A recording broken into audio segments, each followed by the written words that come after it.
Hey guys, tonight we're about to tuck you in with something even more chilling than your grandma's casserole from 1978. Life inside a 1950s American mental asylum. That's right. Tonight, you're not a TikTok scroller in fuzzy socks. You're a patient in a world where your doctor prescribes cigarettes, your roommate thinks he's Abraham Lincoln, and the only Wi-Fi in the building is whatever's crawling on the sheets. But before you get comfortable and drift off to the soft background hum of existential dread, take a second to like the video and subscribe, but only if you actually enjoy what I do here. Drop a comment telling me where you're listening from and, honestly, what you'd get institutionalized for if this was 1952. Personally, I'd be in the padded room for chronic sarcasm. Now, dim those lights, turn on a fan for that distant, comforting white noise, and get as cozy as you can.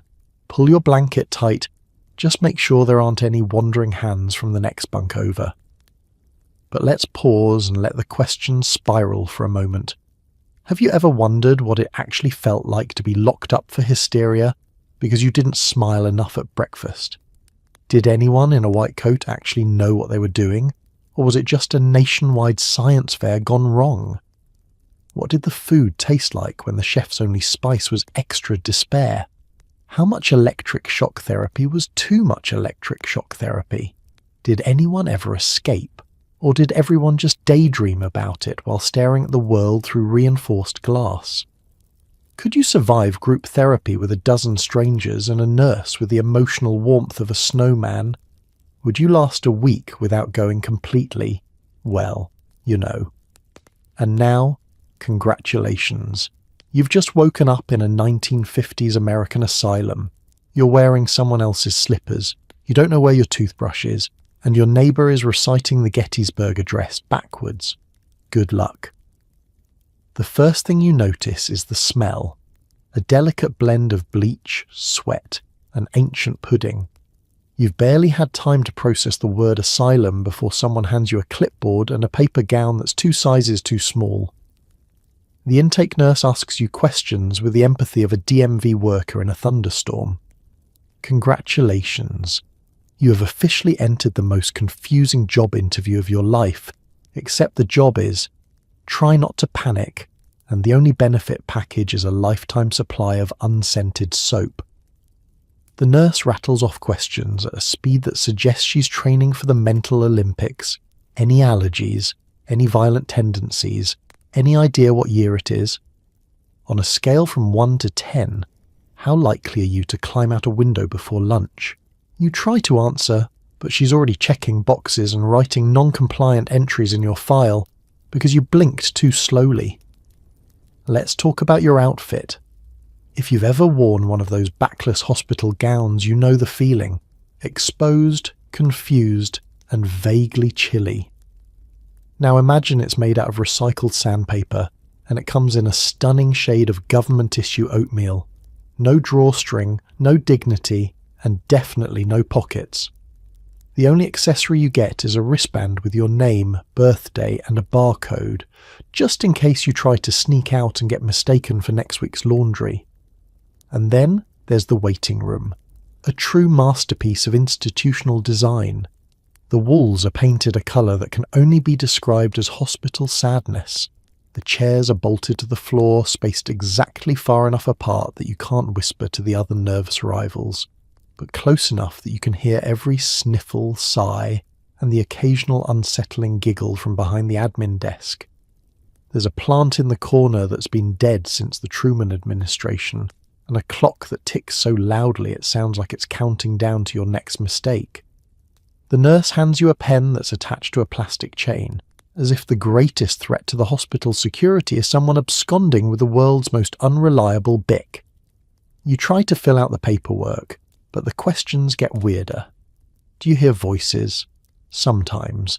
Do you want to harm yourself or others? Well, you'd like to have a word with the person who invented this chair, but otherwise you're fine. Are you allergic to wool, shellfish, or authority? You hesitate. No one wants to get put on the extra observations list before lunch. Every so often a door opens and someone shuffles in, shuffles out, or just stares at the wall like they're waiting for it to do something interesting. Your name is finally called, and you're led down a hallway lined with inspirational posters from a parallel universe. "Every day is a new beginning," proclaims one, next to a picture of a butterfly who looks like it's considering escape. As you walk, you pass staff members with the unique ability to make eye contact and look right through you at the same time. It's a talent you didn't know existed outside family reunions. You're weighed, measured, and asked to recite the day, month, and president. For the record, Eisenhower is always a safe guess in the 1950s, even if it's not strictly correct. Before you can get your bearings, you're in a tiny office where a man in a white coat reads your answers and makes small humming noises. He asks if you know why you're here. You try honesty, never a good idea in this place. He writes insight, questionable. You want to ask if that's the diagnosis or just a general vibe. By the time you're assigned your bed, you've been prodded, poked, and processed like a slice of industrial cheese. You realise that somewhere between the questionnaire, the gown, and the signature on the bottom of your intake form, you left Kansas a long time ago. You're not sure where you are, but you're definitely not in charge, and you still have no idea what's for lunch.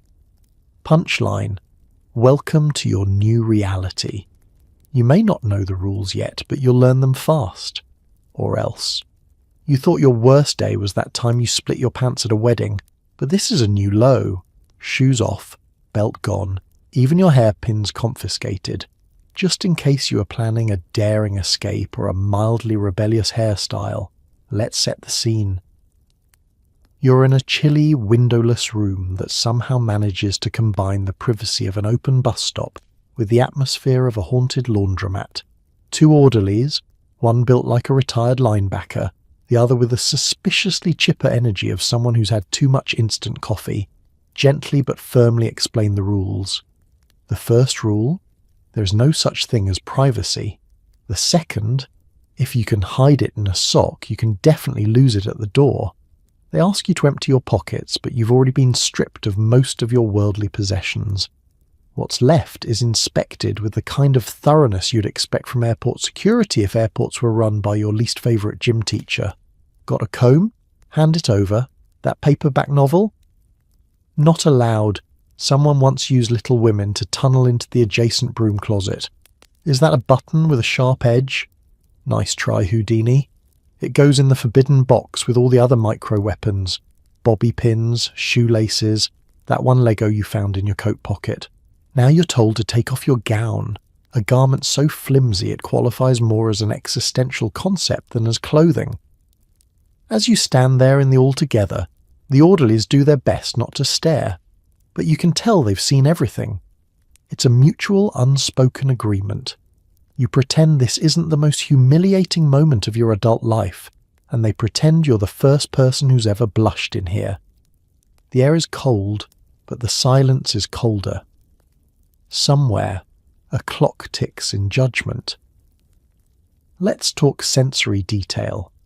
The linoleum is sticky under your bare feet, and the fluorescent lights overhead are so harsh they could double as interrogation lamps.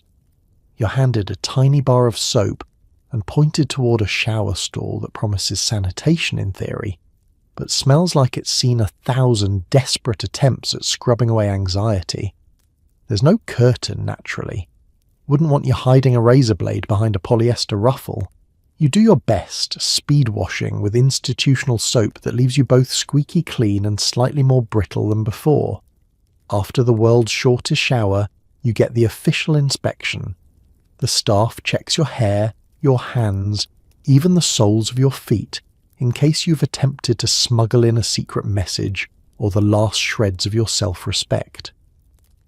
There's a moment when you lock eyes with one of the orderlies and you both silently agree.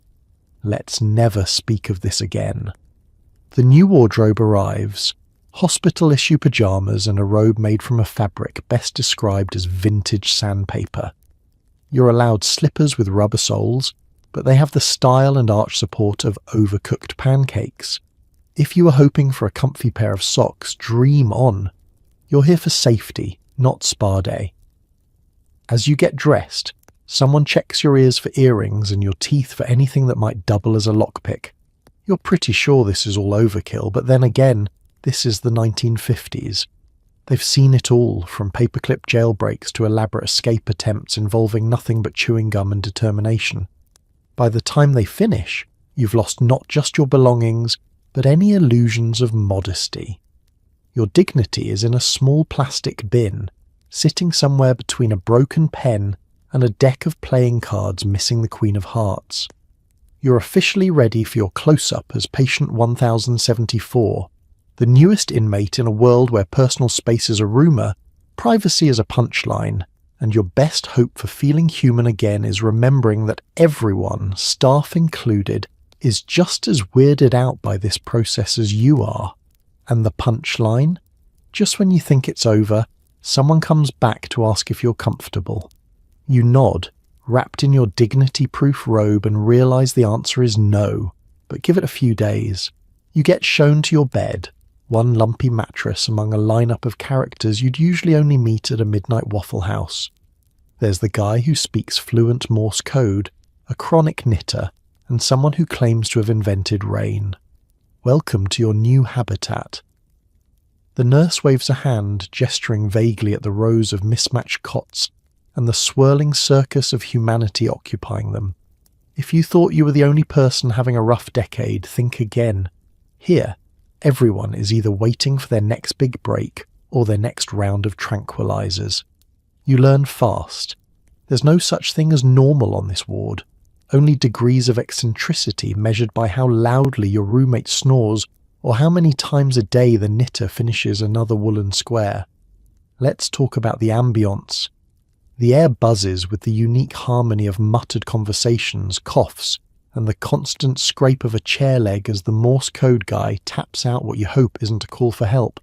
The fluorescent lights flicker overhead, casting everyone in a sickly greenish glow that would make even Hollywood starlets look like extras in a zombie movie. The walls are adorned with hand-drawn motivational posters, "Today is a new day," decorated in crayon, and the faint scent of industrial-strength cleaning fluid never quite drowns out the undertone of gym socks and nervous sweat. Your bed is sandwiched between two veterans of the asylum. On your left is Millie, whose knitting needles have somehow escaped the strip search process for decades. She's always working on something, a scarf, a sweater, or possibly a life-sized woolen replica of the doctor's moustache. She claims to be knitting for the children, though you've never seen any children, only piles of tangled yarn and the occasional half-finished mitten. On your right is Frank, who's convinced that the government controls the weather and is determined to outsmart it with a homemade tinfoil hat and vigorous lectures about cloud seeding. When he's not sharing meteorological conspiracies, he's offering unsolicited advice on how to make instant coffee using only a radiator and the power of positive thinking. There's no privacy here, just a thin curtain you can pull half closed, mostly for show, since everyone can still hear every word, every night terror, every whispered confession. You soon discover that your fellow inmates are both your greatest trial and your only entertainment. There's Dorothy, who organises nightly sing-alongs of pop songs from 1937. Phil, who claims to be in a witness protection program and refers to himself exclusively as the Falcon. And Cheryl, who keeps a detailed log of everyone's bathroom habits in a little notebook labelled Top Secret.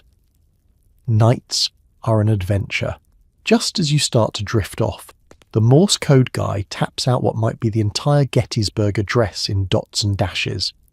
Someone across the room starts humming, a slow, off-key lullaby that is either deeply soothing or mildly unsettling depending on your mood. There's always the threat of snoring, some light, some heroic, all of it echoing off the tile floors like a herd of over-caffeinated walruses. You try to set boundaries, but the concept is as foreign here as free Wi-Fi. Millie asks if you want to learn to knit, and before you can say maybe later, she's teaching you the pearl stitch using a strand of dental floss. Frank corners you for a spirited discussion about rain patterns, and offers to predict tomorrow's weather if you'll just tell him what phase the moon is in. You learn to nod, smile, and keep your answers vague. After all, you never know what might set off a passionate debate about cloud cover. By the third night, you realise something strange. In a world this unpredictable, the chaos itself becomes comforting.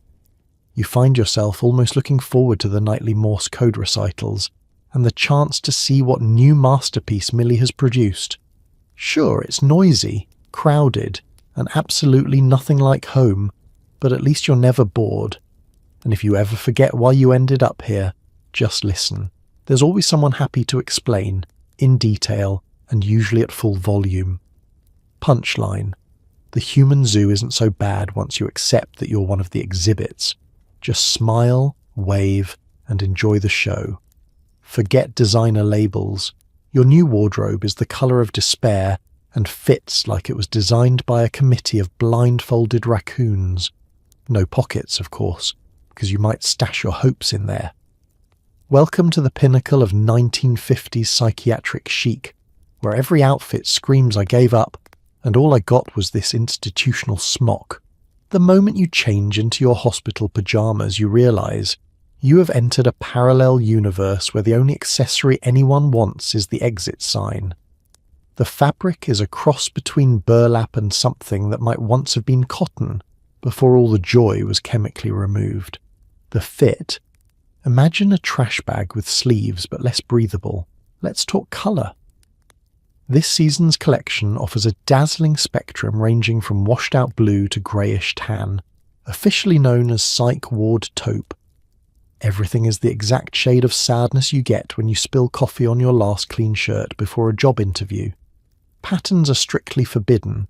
The only thing more dangerous than a patient with a plan is a patient with a hint of personal style. And the fit? Hospital pyjamas defy every law of tailoring known to mankind. The pants are always 3 inches too short or pooling around your ankles like you've borrowed them from a much taller ghost. The top has armholes that seem specifically designed to expose your least favourite features. Somehow the collar is both too tight and gaping open, as if daring you to complain just so the nurse can remind you. It's for your safety, dear. There's also the issue of closures. Buttons are out. Can't have you swallowing them in a moment of existential crisis. Instead, you get a series of mismatched snaps that work about as well as New Year's resolutions in February. If you're lucky, your robe comes with a fabric belt, which is ceremoniously removed at bedtime for fear you'll do something rash, like try to keep your robe closed in a drafty hallway. Pockets, as you noticed, are strictly forbidden. There is nowhere to hide your contraband graham crackers, your dignity, or, more importantly, your hands when you're standing around trying not to look awkward during roll call. You stand there, arms dangling at your sides, looking like an undercooked breadstick at a group therapy buffet. The absence of pockets is the asylum's way of reminding you that nothing here is private, not even your lint. Let's not forget footwear. Slippers, issued in a one-size-fits-no-one policy, are the only option.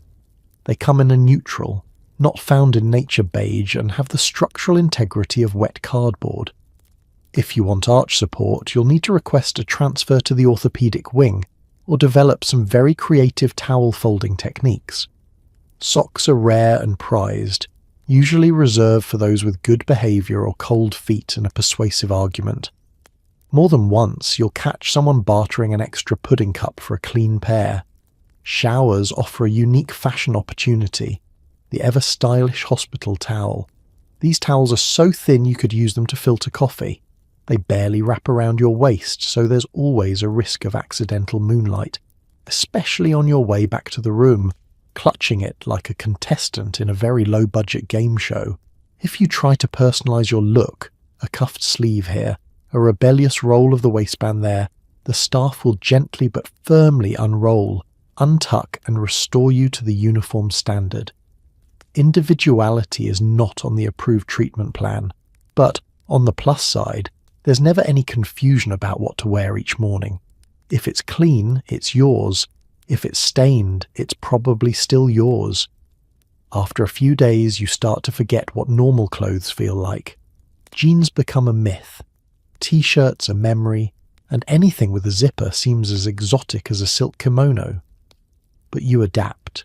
Everyone does. In this world, fashion is just another way to remind you that outside doesn't exist, and self-expression is a dangerous hobby. Still, if you squint, you can almost convince yourself that you and your fellow patients are part of a new trend. Call it Asylum core. Who knows? Maybe it'll catch on. Punchline. At least you don't have to worry about what to wear to dinner. Here, every night is a pyjama party and no one's having fun. At the Asylum, mornings start before the sun, before hope, and definitely before anyone's ready. A nurse with the bedside manner of a drill sergeant flips on the lights, and you're greeted by the jarring symphony of snoring, muttering, and bedpans. No matter what you were dreaming about, a soft bed, a world with private bathrooms, maybe a quick escape via magic flying carpet, it all comes crashing down at exactly 5 a.m. You're yanked from slumber not by the gentle caress of sunlight, but by the flicker and hum of institutional fluorescent bulbs, engineered for maximum discomfort and zero ambience. The lights flicker on with the subtlety of a stadium spotlight, and your first coherent thought is that you'd sell your soul for 5 more minutes of darkness. The nurse, whose hobbies clearly include waking people up and not taking nonsense, stomps down the aisle in crepe-soled shoes that somehow manage to squeak with every step. She barks, "Rise and shine!" with the enthusiasm of someone who's never experienced joy or the concept of sleeping in. Her job is not to gently ease you into consciousness, it's to make sure you are upright, accounted for, and at least pretending to be grateful. The room itself is a disaster zone. Blankets are tangled, patients are scattered at odd angles across their beds, and the air is thick with the aroma of feet, cold oatmeal, and something vaguely medicinal. The symphony of snoring halts abruptly, replaced by a chorus of groans. Some folks try bargaining for a little more sleep. "Just 10 more minutes," they plead, their voices hopeful. The nurse laughs, a sound so devoid of warmth it could curdle milk. As you sit up, your back makes a noise reminiscent of a creaky attic door. You scan the room. One roommate is already halfway through his morning Morse code transmission, tapping out what you can only assume is SOS. Millie the knitter has somehow managed to create a new scarf overnight, and Frank is giving a groggy weather report to anyone who will listen. You reach for your slippers, only to find that they've migrated under the next bed, probably looking for better living conditions.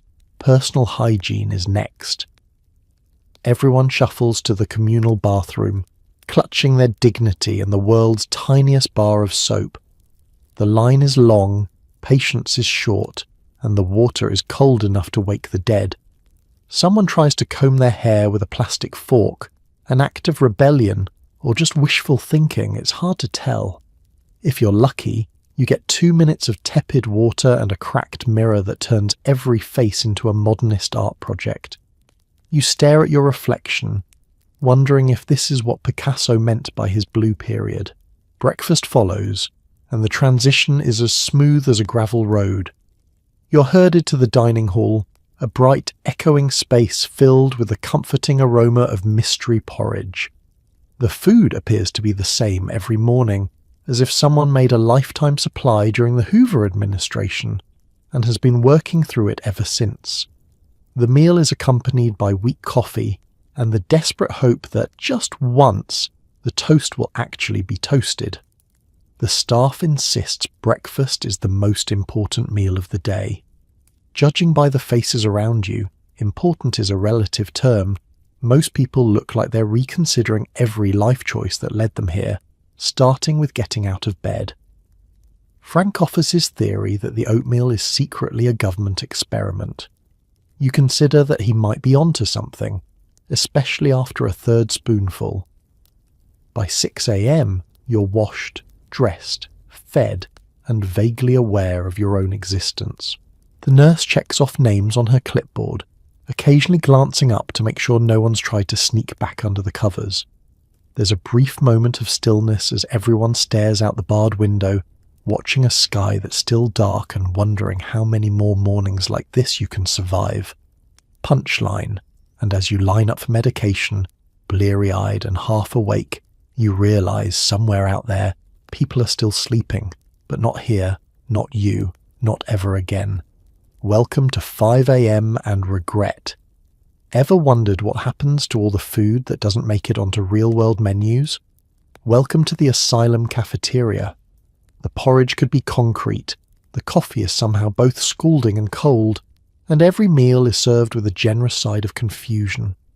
You shuffle in, guided by the kind of institutional efficiency usually reserved for prison camps and kindergarten lunchrooms. There's a scent in the air, equal parts burnt toast, disinfectant, and something that can only be described as unresolved trauma. Today's special is Mystery Meat Monday, but honestly, every day might as well be called Mystery Something. You line up with your fellow patients, each clutching a plastic tray like it's the last remaining lifeboat on the Titanic. A woman in a hairnet stands behind the counter, wielding a ladle with the casual menace of someone who's seen too much. She slaps a greyish lump onto your plate, calls it sausage, and moves on before you can ask any follow-up questions. Is it pork? Is it chicken? Is it some kind of medical experiment gone wrong? No one knows, and no one wants to be the first to find out. The porridge is legendary in the worst possible way. It sits in your bowl, daring you to poke it with a spoon.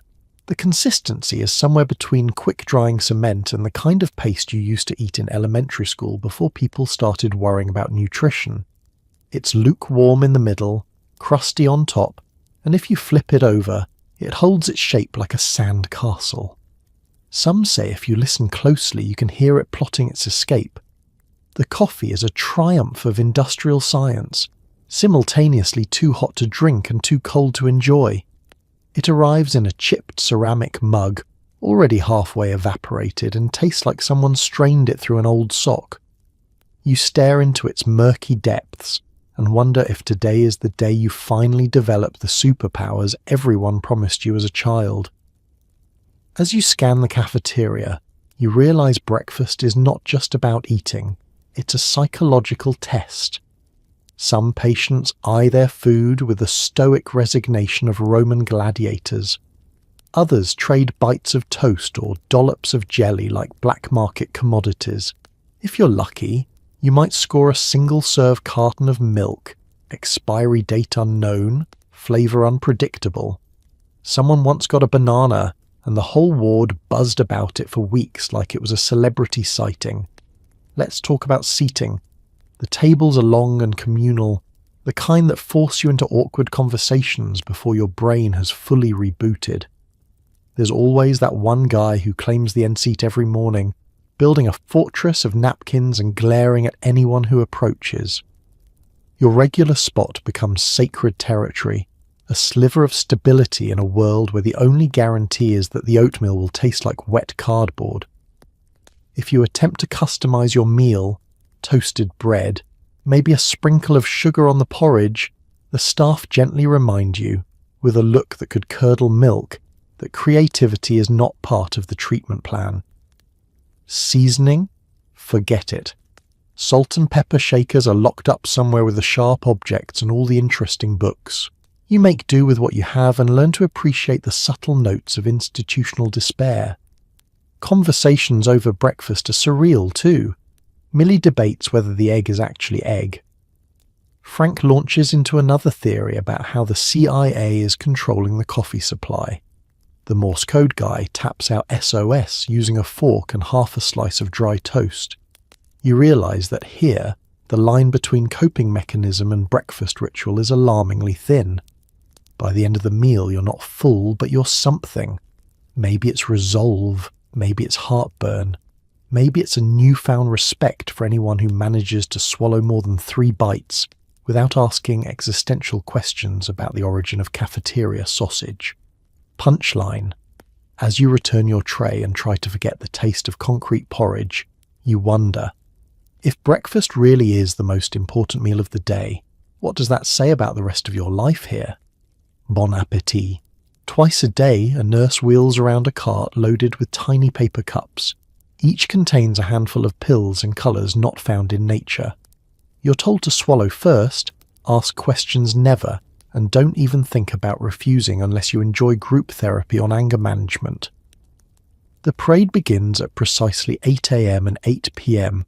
with the arrival of the ward's resident pharmacist-in-chief, Nurse Gloria. She has the brisk efficiency of a seasoned blackjack dealer and the warm, caring aura of a department store mannequin. The wheels of her metal cart squeak and rattle down the hallway like a haunted ice cream truck. Only instead of childhood joy, it dispenses mood stabilizers, antipsychotics, and vitamins with side effects that sound like rejected horror movie pitches. Each stop on the parade is a carefully orchestrated routine. The nurse calls your name, you shuffle over in your slippers, and she squints at your chart to make sure you're not trying to pull a fast one. She hands you a paper cup brimming with pills that look like someone's entire crayon collection melted and reformed under duress. There's the pink one, may cause drowsiness or sudden existential dread. The blue one, possible side effects, dry mouth, vivid dreams, spontaneous poetry. And the beige one that, frankly, looks suspiciously like an after-dinner mint. Open wide, says Nurse Gloria. You oblige because arguing over the breakfast table is one thing, but arguing over medication is how you get labelled non-compliant and fast-tracked for an extra session of emotional charades. She watches you swallow like a hawk monitoring a particularly unreliable worm, then checks your tongue with a flashlight for evidence of cheeking. The timeless art of pretending to take your medicine while actually plotting to spit it into the nearest potted plant. Somewhere in the lineup, Frank is already asking if he can trade his yellow tablet for a blue one, convinced the blue ones help him see through walls. Millie, ever the knitter, tries to sneak her dose into a yarn stash. She claims it adds texture. The Morse code guy taps out what may or may not be a coded request for a placebo, and the rest of the ward silently calculates how many more cups until freedom, or at least until the side effects wear off. The whole process has the energy of a game show, but the prizes are confusion, cottonmouth, and maybe a mild sedative. If you try to question what any of these pills actually do, the nurse responds with a look that says, "Do you really want to find out?" She'll flip to a page in a 3-ring binder, recite something that sounds almost medical, then steer you to the water fountain with a nudge that means stop thinking and start swallowing. The afternoon parade is more of the same, just with a slightly more desperate flavour. Some patients have mastered the art of identifying pills by their aftertaste alone. Others play medication bingo, checking off symptoms as they appear. Dry eyes, weird dreams, the urge to write a musical about vitamin B12. At least once a week, someone gets a new pill to try. A treatment adjustment that is announced with the same excitement as a surprise pop quiz. Of course, every ward has its rebels. There's always one person who spits the pills into their sleeve, someone else who claims to be allergic to everything except pudding, and the odd patient who tries to convince the nurse they're cured and just need a nice walk in the sun. But Nurse Gloria has seen every trick. Her catchphrase, "Take your meds, or the meds will take you." Punchline. As the cart disappears down the hallway, you're left counting the minutes until the next round. In the asylum, the only thing more regular than medication time is the realization that, for better or worse, you've just swallowed your freedom, one tablet at a time. Circle up in plastic chairs. Today's activity is telling strangers about your feelings, while being stared at by a doctor who writes non-compliant every time you hesitate. Bonus points if you manage not to laugh during someone's third story about alien abduction. Group therapy isn't a circle of trust. It's more like a semi-annual performance review, except everyone is wearing pajamas and nobody's getting promoted. You take your seat and immediately notice the decor. A faded motivational poster on the wall. Feelings are valid. A wilting plant that clearly gave up years ago, and a giant clock that ticks louder than your internal monologue. The session leader is Dr. Goodwin, a man whose glasses are permanently fogged and whose expression hovers somewhere between deep concern and existential regret. He opens the group by reminding everyone, in a tone best suited for hostage negotiations, that sharing is caring and that there are no wrong answers, except the ones you don't say out loud. He then gestures for the dreaded feelings ball, a rubber sphere decorated with faded smiley faces and mysterious stains. The rules are simple. The person holding the feelings ball has to speak. If you drop it, you're up next. The first patient launches into a monologue about being abducted by aliens again, which sets the bar high for vulnerability, but also low for factual accuracy. By the time the ball reaches you, it's slightly sticky and has picked up at least 3 new germs. You muster a vague comment about feeling a little off, only to see Dr. Goodwin scribbling guarded, needs prompting on his clipboard. There's a game of emotional bingo happening, whether you like it or not. The squares include cries unexpectedly, mentions childhood pet, blames the government, and stares at the ceiling for a full minute. Some patients treat group as open mic night, others as an endurance sport. Millie the knitter shares a heartfelt story about losing her favourite scarf for the 3rd time this week, while Frank argues that the group is probably being monitored by the CIA through the fluorescent lights. The real challenge is the unspoken contest. How many therapy cliches can you drop before the session ends? I feel unheard. I'm working on boundaries, and sometimes I just need to centre myself are all solid bets. If you can say processing my trauma 3 times without making eye contact, you're basically winning. The session is peppered with active listening exercises, which means you're supposed to nod sagely, while someone else explains how their breakfast cereal triggered a memory of lost love. You try your best to look engaged, but after the 3rd story about space reptiles and government weather balloons, your mind wanders to the one real mystery. What's for lunch? And will it be less mysterious than the last group confession? For Dr. Goodwin, group therapy is a data collection marathon. He asks follow-up questions like, "And how did that make you feel?" in a way that suggests he's not allowed to leave until everyone has experienced at least one minor emotional breakthrough. If you dare to crack a joke or worse, laugh at someone else's story, you're rewarded with a look of pure disappointment and a mental note that probably follows you into your next evaluation. There's always 1 or 2 patients who refuse to speak. Instead, they stare into the middle distance, arms crossed, daring anyone to pass them the feelings ball. You can respect their game. In here, silence is a kind of power until the doctor assigns extra individual counselling as punishment for emotional mutiny. By the end of the session, you've heard more confessions than a priest on Christmas Eve. Some are heartbreakingly real, some are pure science fiction, and most are met with a group chorus of thank you for sharing. The group disperses, each person returning to their corner of the human zoo, slightly lighter, or, in some cases, more confused than before. Punchline. And you. You survived another round of emotional bingo, collected a new label or 2, and earned a fresh appreciation for the ancient art of not making eye contact. Only 5 more sessions until freedom, or until you start seeing aliens yourself. Time has no meaning here. Breakfast blends into therapy, which blends into lunch, which blends into more therapy.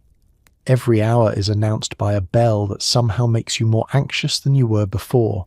If you've ever wondered what it would be like to live inside a broken clock, welcome to the Asylum's daily grind.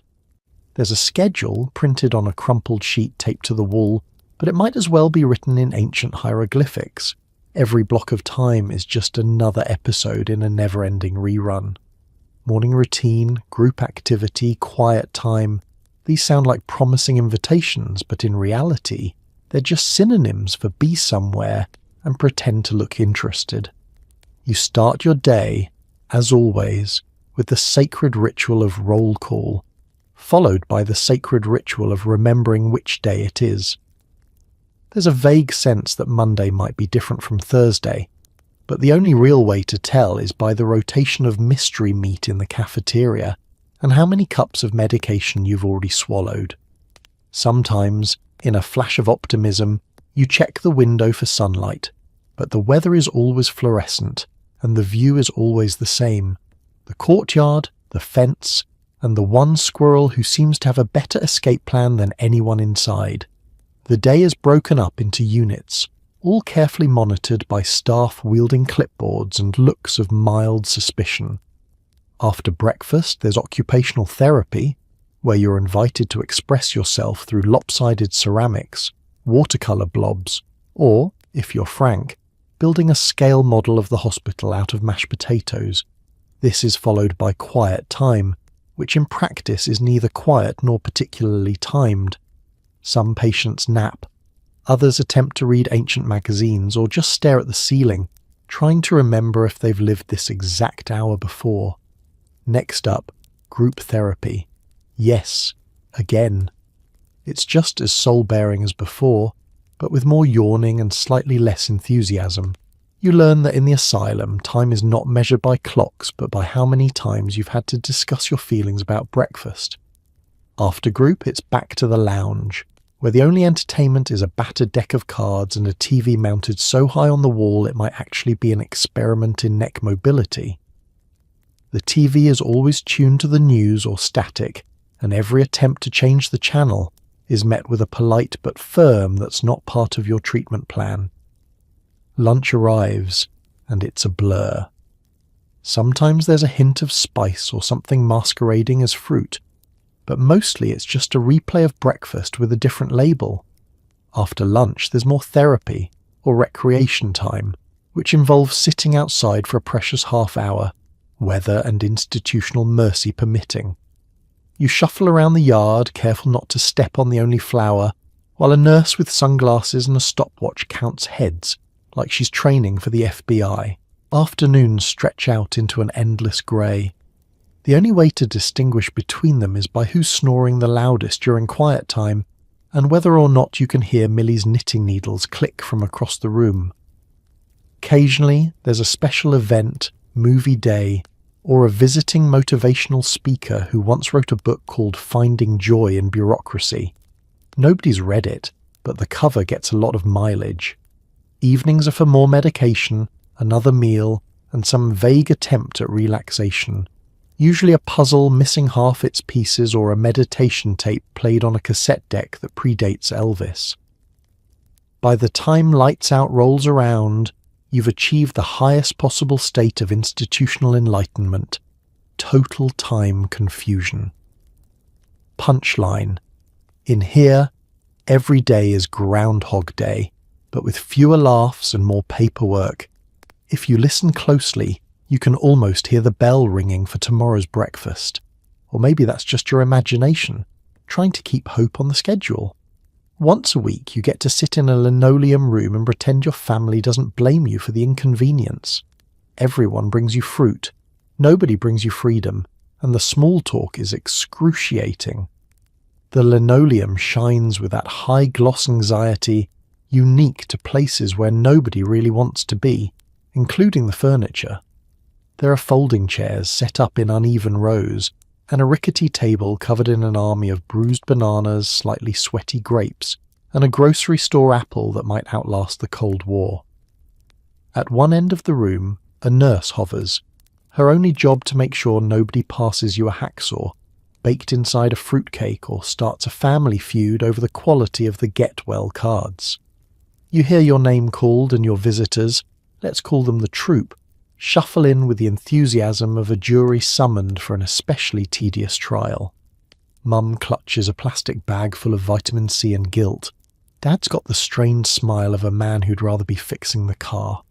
Your sister checks her watch every 2 minutes. If you're really lucky, a distant cousin materialises, clearly drafted at the last minute because it'll be good for you to see family.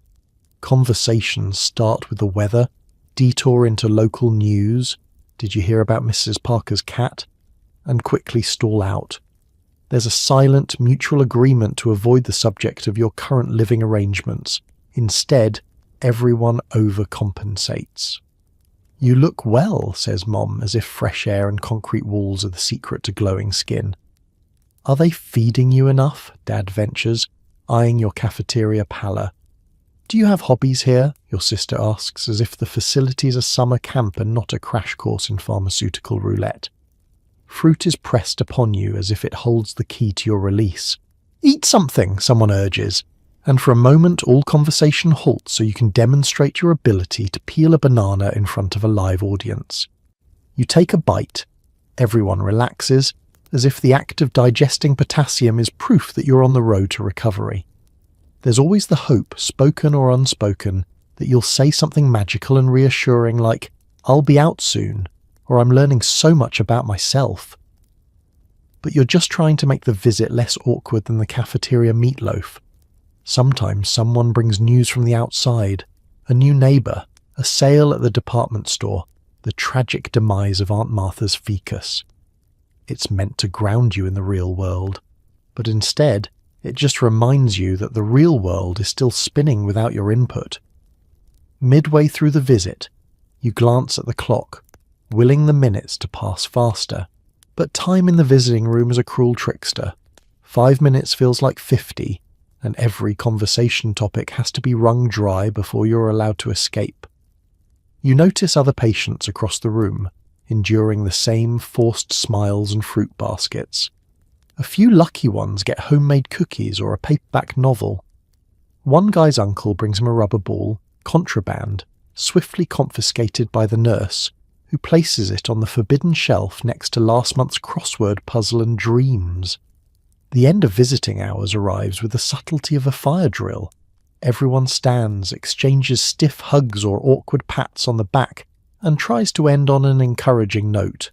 "Keep your chin up. We'll come again soon. Don't eat all the grapes at once." The troupe shuffles away, already mentally planning their next grocery run, leaving you in the echo of squeaky shoes and unresolved conversations. Punchline: you watch the door swing shut and realise the truest thing about visiting day. Family brings the fruit, but nobody ever peels away the awkward. You're left holding a slightly bruised banana and the hope that next week's visit will be just a little less weird. Spoiler, it won't. If you're lucky, you get half an hour outside in the yard. It's a patch of crabgrass, ringed with a fence where patients stare at the sky, make awkward conversation, or simply practice the fine art of not crying. Yard time is the highlight of the day for many, not because it's pleasant, but because it's at least different. The staff refers to it as fresh air and movement, but everyone knows it's really just a supervised shuffle around a postage stamp of grass. There's a path, well, more of a worn loop, traced by countless slippers over the years. You join the parade, taking your place in a procession of shuffling, robe-clad figures all blinking at the sudden indifferent daylight. Let's talk about scenery. On one side you have a view of the staff parking lot. On the other, a majestic collection of dandelions and one perpetually confused squirrel. The ground is a mosaic of patchy grass, dirt, and the kind of mud that threatens to steal your slippers if you stand in one spot too long. Overhead, the sky feels enormous, almost reckless, and you're reminded that clouds exist outside of motivational posters and poorly ventilated group therapy rooms. The fence is always there. It's not just a suggestion, it's the main feature. Some days you catch yourself absent-mindedly tracing your finger along its cold chain-link grid, wondering how many hopes have bounced off it before yours. You look up and spot the real residents of the yard. Pigeons, lots of them. Some strut like they're on parole, some peck at the ground, others just stare with the same vacant determination as the rest of the patients. You start to recognise the regulars: Scarface, Stumpy, and the one-legged legend known as Hop-Along. Conversations in the yard follow a strict script of institutional small talk. Nice weather we're having. Think it'll rain? If you could be anywhere right now, where would you be? Spoiler, not here is the unspoken answer. Sometimes Frank launches into his weather conspiracy monologue, blaming the pigeons for the unseasonal chill. Millie sits on the single lopsided bench, knitting steadily as if she's expecting a cold front at any minute. A few of the younger patients try to play catch with a balled tennis ball, but it's hard to keep up the energy when your audience consists of birds and a nurse armed with a stopwatch and a piercing whistle. The yard is where people remember how to be quiet, or at least how to avoid the echo of too much talking. Some stare at the sky like they're memorizing the clouds for later. Others close their eyes and tilt their faces into the sun, pretending that the warmth might follow them back inside. The art of not crying becomes a competition. Everyone wins, except for the one guy who gives up and just lets the tears roll while pretending he has allergies. Some days a breeze rattles the fence and you catch a faint whiff of the world outside. Fresh-cut grass, cigarette smoke from a staff break, the distant scent of something fried from a diner across the street. It's a reminder that somewhere beyond the fence people are living lives that don't require a pass for 30 minutes in the open. You imagine yourself on the other side, just walking. No supervisor, no slippers, no schedule. But time moves strangely here. The nurse checks her watch, blows the whistle, and herds everyone back toward the building like an indifferent border collie. The doors close, the sunlight fades, and you're left blinking in the fluorescent gloom, already nostalgic for the yard's imperfect freedom. Punchline. Yard time might feel like prison, but at least the pigeons are free to come and go as they please. Maybe in your next life, you'll come back as one of them. Ideally the one who figured out how to steal fries from the staff lot. Forget everything you've heard about getting a little jolt. Here, electroconvulsive therapy is the stuff of nightmares. You line up, you get zapped, you forget your name, and then you get a cookie. Progress. They call it treatment, but let's be honest, if anyone suggested this outside the walls of the asylum, you'd be calling a lawyer. Instead, you're ushered into the ECT suite with all the fanfare of a dental cleaning, except the staff seem even less enthusiastic. There's a gurney, a faded blue curtain for privacy, which provides none, and a machine in the corner that looks suspiciously like something borrowed from a mad scientist garage sale. It's early. Too early for this, really. The doctor, who manages to look both bored and vaguely apologetic, reads your name off a clipboard while a nurse tightens a rubber strap around your arm just in case. You try to make a joke about not remembering your favourite song lyrics after this, but it falls flat. No one here is in the mood for jokes, especially not the patients lined up beside you, wearing identical looks of dread. You're asked to lie back, and a cold gel is applied to your temples with all the tenderness of a windshield wiped down at a gas station. Electrodes are attached, and the staff runs through their well-rehearsed routine. Try to relax, says the doctor, while another nurse checks your pulse with the same delicacy you'd use when picking out the ripest melon at the store. If you're lucky, you get a mild sedative. If you're unlucky, you just get a gentle pat on the shoulder and a cheery, "You'll be fine." Then comes the moment everyone's been waiting for except you. Someone flips a switch, there's a buzzing noise, and suddenly your thoughts turn into static. You might remember your childhood cat, or you might forget what day it is. One thing's for sure, nobody walks out feeling smarter.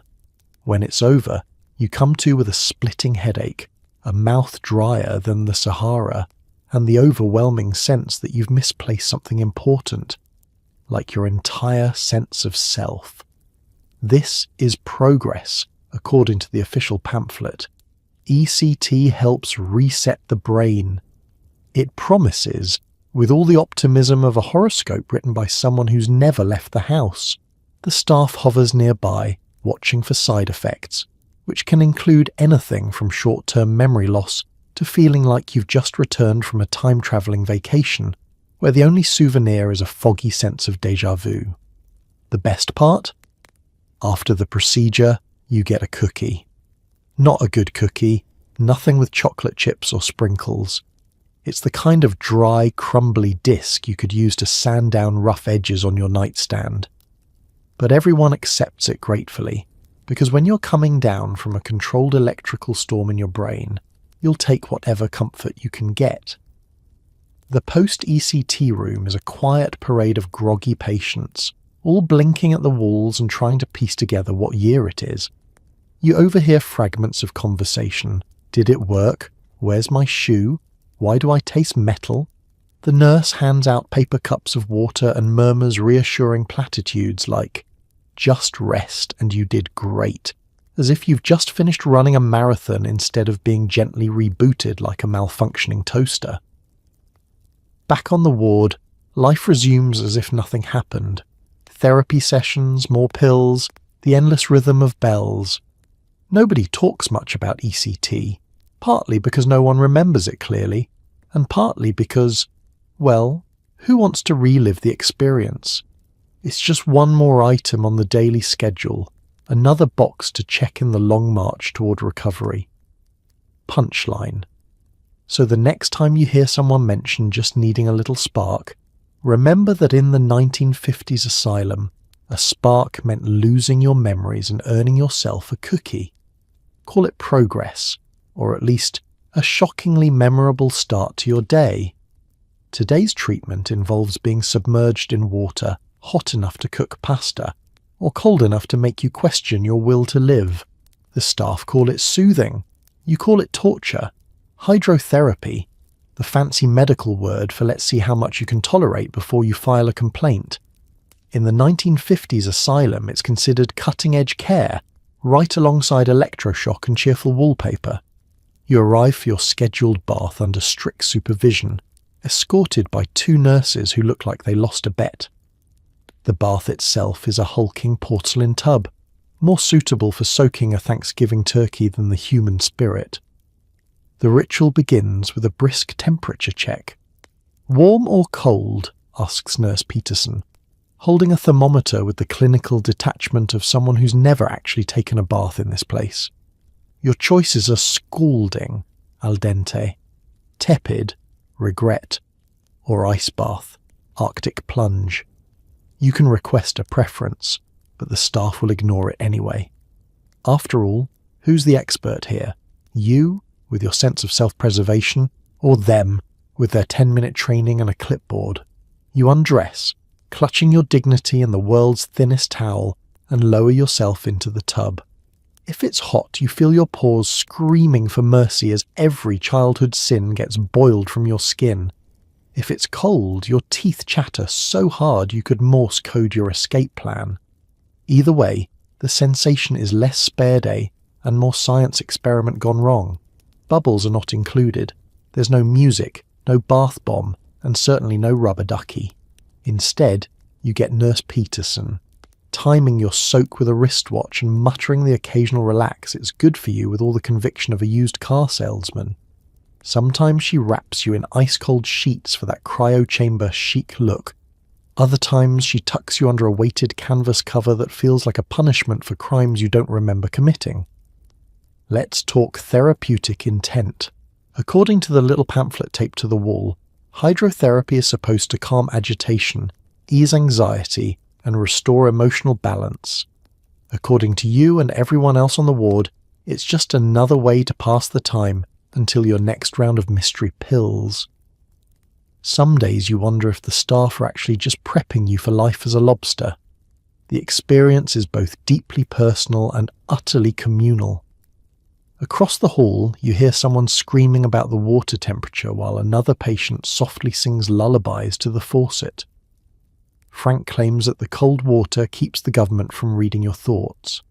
Millie, ever practical, knits a bath mitt with stolen yarn and hands it out as a token of survival. You'd laugh, but your face is frozen in a permanent wince. After what feels like a century, you're finally allowed to climb out, dizzy and steaming, or shivering, skin the colour of boiled ham. The nurses towel you off with the efficiency of a car wash. No spa robe here, just your standard issue pyjamas and a quiet hope that your internal organs will forgive you by dinner. The grand finale? You're sent to the restroom, which isn't a bathroom but a dimly lit chamber lined with creaky cots and exhausted patients. Here, everyone lies in silence, contemplating their choices and hoping the next treatment involves at least one warm blanket. The doctor makes a quick pass, nods approvingly, and marks your chart. Hydrotherapy. Well tolerated. That's a generous interpretation. Punchline. Hydrotherapy might sound fancy, but in the asylum it's a test of survival, one uncomfortable bath at a time. If you're lucky, you only lose sensation in your toes. If you're really lucky, you forget the whole thing by tomorrow morning. Now that's what I call therapeutic. Nobody talks about it openly, but everyone knows someone who's suddenly much calmer and can't remember their own name. You practice looking harmless and pray you're not next in line for the ice pick. In the world of the 1950s asylum, the lobotomy is less a treatment and more a spectre, an unspoken threat with all the subtlety of a shark fin circling the shallow end of the pool.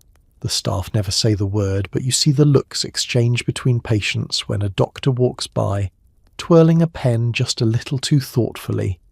Karma, they call it, as if serenity is best achieved by rearranging your frontal lobe like an ambitious jigsaw puzzle.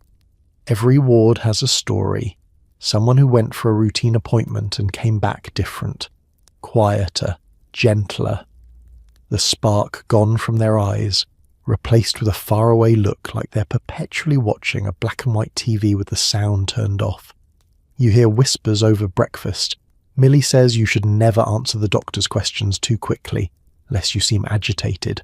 Frank, always the conspiracy theorist, claims to have a list of lobotomy warning signs, which he'll share for half a packet of saltines and the promise you won't tell the night nurse.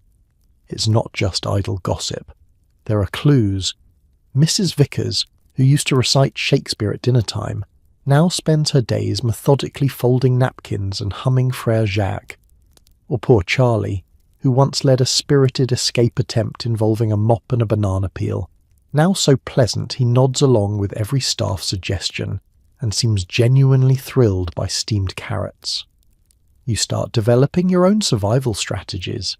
Never argue, never raise your voice. Perfect the art of concerned, but not too concerned. Smile politely, but not so much that you look like you're hiding a plan. If a doctor asks, "How are we feeling today?" you answer, "Fine, thank you," with the enthusiasm of someone reading a weather forecast. You become an expert in camouflage, blending into the beige wallpaper, memorizing every squeak of the linoleum so you know when to look busy, never bored, never rebellious. Occasionally you catch a glimpse of the procedure room down the hall, the door always slightly ajar, as if daring someone to peek. Nobody does. Not after what happened to Tommy last month. The rumour is he called the chief psychiatrist a glorified barber, and the next day Tommy was improved. Now he spends his afternoons staring at the fish tank, clapping for the goldfish. You try not to look too long, afraid you'll get a referral for excessive curiosity. The staff do their best to seem reassuring. It's for your own good, they say, though you notice they never make direct eye contact when they say it. The more experienced nurses have perfected the non-committal hum, a skill you'd like to learn if you weren't so busy monitoring your own behaviour for signs of lobotomy potential. Conversations with your fellow patients turn into coded exchanges. Did you sleep well? Is less about rest and more about checking for sudden personality changes. Everyone watches everyone else for the telltale signs: too much quiet, too much compliance, a smile that doesn't quite reach the eyes. It's a community built on shared paranoia and the unifying hope that the next person called into the office will be someone else. But the real kicker? Sometimes you wonder, just for a second, if maybe calm wouldn't be so bad. No more anxiety, no more worry, just an endless, foggy contentment. Then you watch Mrs. Vickers fold her 10th napkin and remind yourself, you'd rather take your chances with the therapy sessions, the hydrobaths, and even the cafeteria mystery meat. Punchline. In the asylum, keeping your head down isn't just good advice, it's a way of life. And if you hear the word lobotomy spoken aloud, it's already too late. Just smile, nod, and pray the only thing getting poked today is the jello. You're told that crafts will help you recover. Today's options: lopsided pot holders, misshapen ashtrays, or colouring with crayons so waxy they could double as building insulation. Somehow it's the highlight of your day. Occupational therapy is where the asylum's optimism really shines. The staff call it creative rehabilitation, as if making an off-kilter mug will untangle a lifetime of neuroses. The craft room is a converted basement lined with folding tables, art supplies, and the faint aroma of industrial glue. At the head of the class stands Ms. Blanchard, a woman who believes in the transformative power of macrame and never met a popsicle stick she didn't love. She hands you a ball of yarn, some pipe cleaners, and a look that says, "I dare you to misbehave." You take your seat beside Millie, who has crocheted what can only be described as a small army of mutated cats.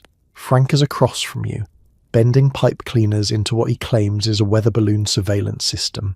The Morse code guy is quietly tapping out a distress signal on a block of modelling clay, just in case the FBI is monitoring craft hour.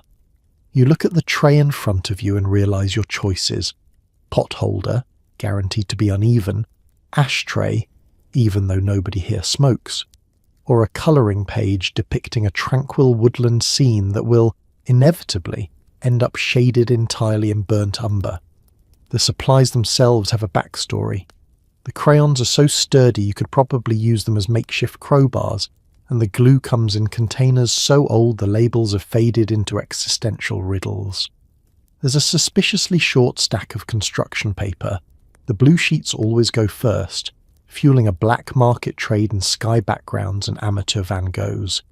Scissors are blunt, so any attempt at self-expression is strictly child-safe. Instructions are minimal. "Just have fun," says Ms. Blanchard, who seems unaware that this is the same thing people say right before a minor disaster. You try to weave a basket, but end up with something more like a confused nest. Your pot holder is a trapezoid. You attempt to mould a cup from clay, but it collapses into a lump so abstract the art therapist insists it shows promise. Even failure is celebrated. Every masterpiece starts somewhere.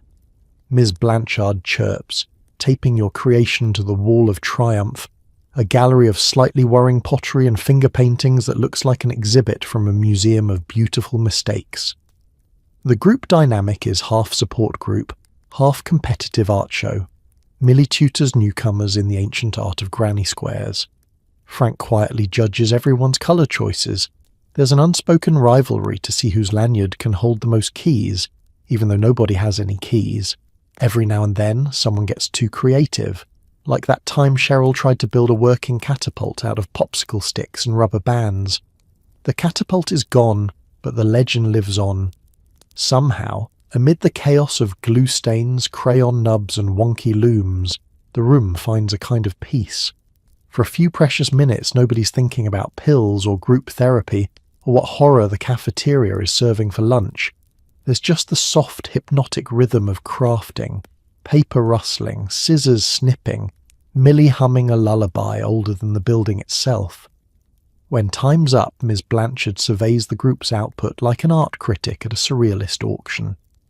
"Beautiful work, everyone," she says, as if nobody's noticed the clay turtle with 3 heads, or the pot holder that's actually a Mobius strip.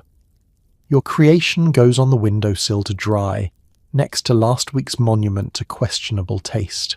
Punchline: occupational therapy may not heal your mind, but at least you'll leave with a colourful pile of almost functional crafts and the knowledge that, in the asylum, sanity is optional, but creativity is required. As the lights dim, the real chaos begins. Someone down the hall is shouting about the CIA, another patient singing lullabies to a mop, and the night nurse is reading a romance novel, entirely unbothered. Nighttime in the asylum is not the peaceful, restorative event you might remember from childhood bedtime stories. There's no gentle hush falling over the ward, no soft glow of a nightlight, just the relentless flicker of industrial bulbs and the unmistakable sound of institutional-grade slippers scuffling down waxed linoleum. The day staff hands the building off to the night crew with the enthusiasm of a babysitter whose only instruction is good luck. Your cot, lumpy by day, transforms into a medieval torture device by night. The blanket is too thin, the pillow is too flat, and the mattress is as forgiving as a cinder block. But sleep is less a rite and more a rumour. Your fellow patients have their own sleep rituals. Frank recites the entire weather report from memory before drifting off. Millie the knitter hums nursery rhymes while creating a scarf that seems to grow longer by the hour.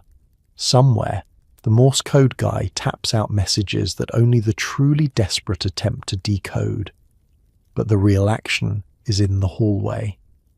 Every few minutes, a patient with insomnia, read anyone who'd rather pace than dream, wanders up and down the corridor, muttering about secret agents or the great oatmeal conspiracy.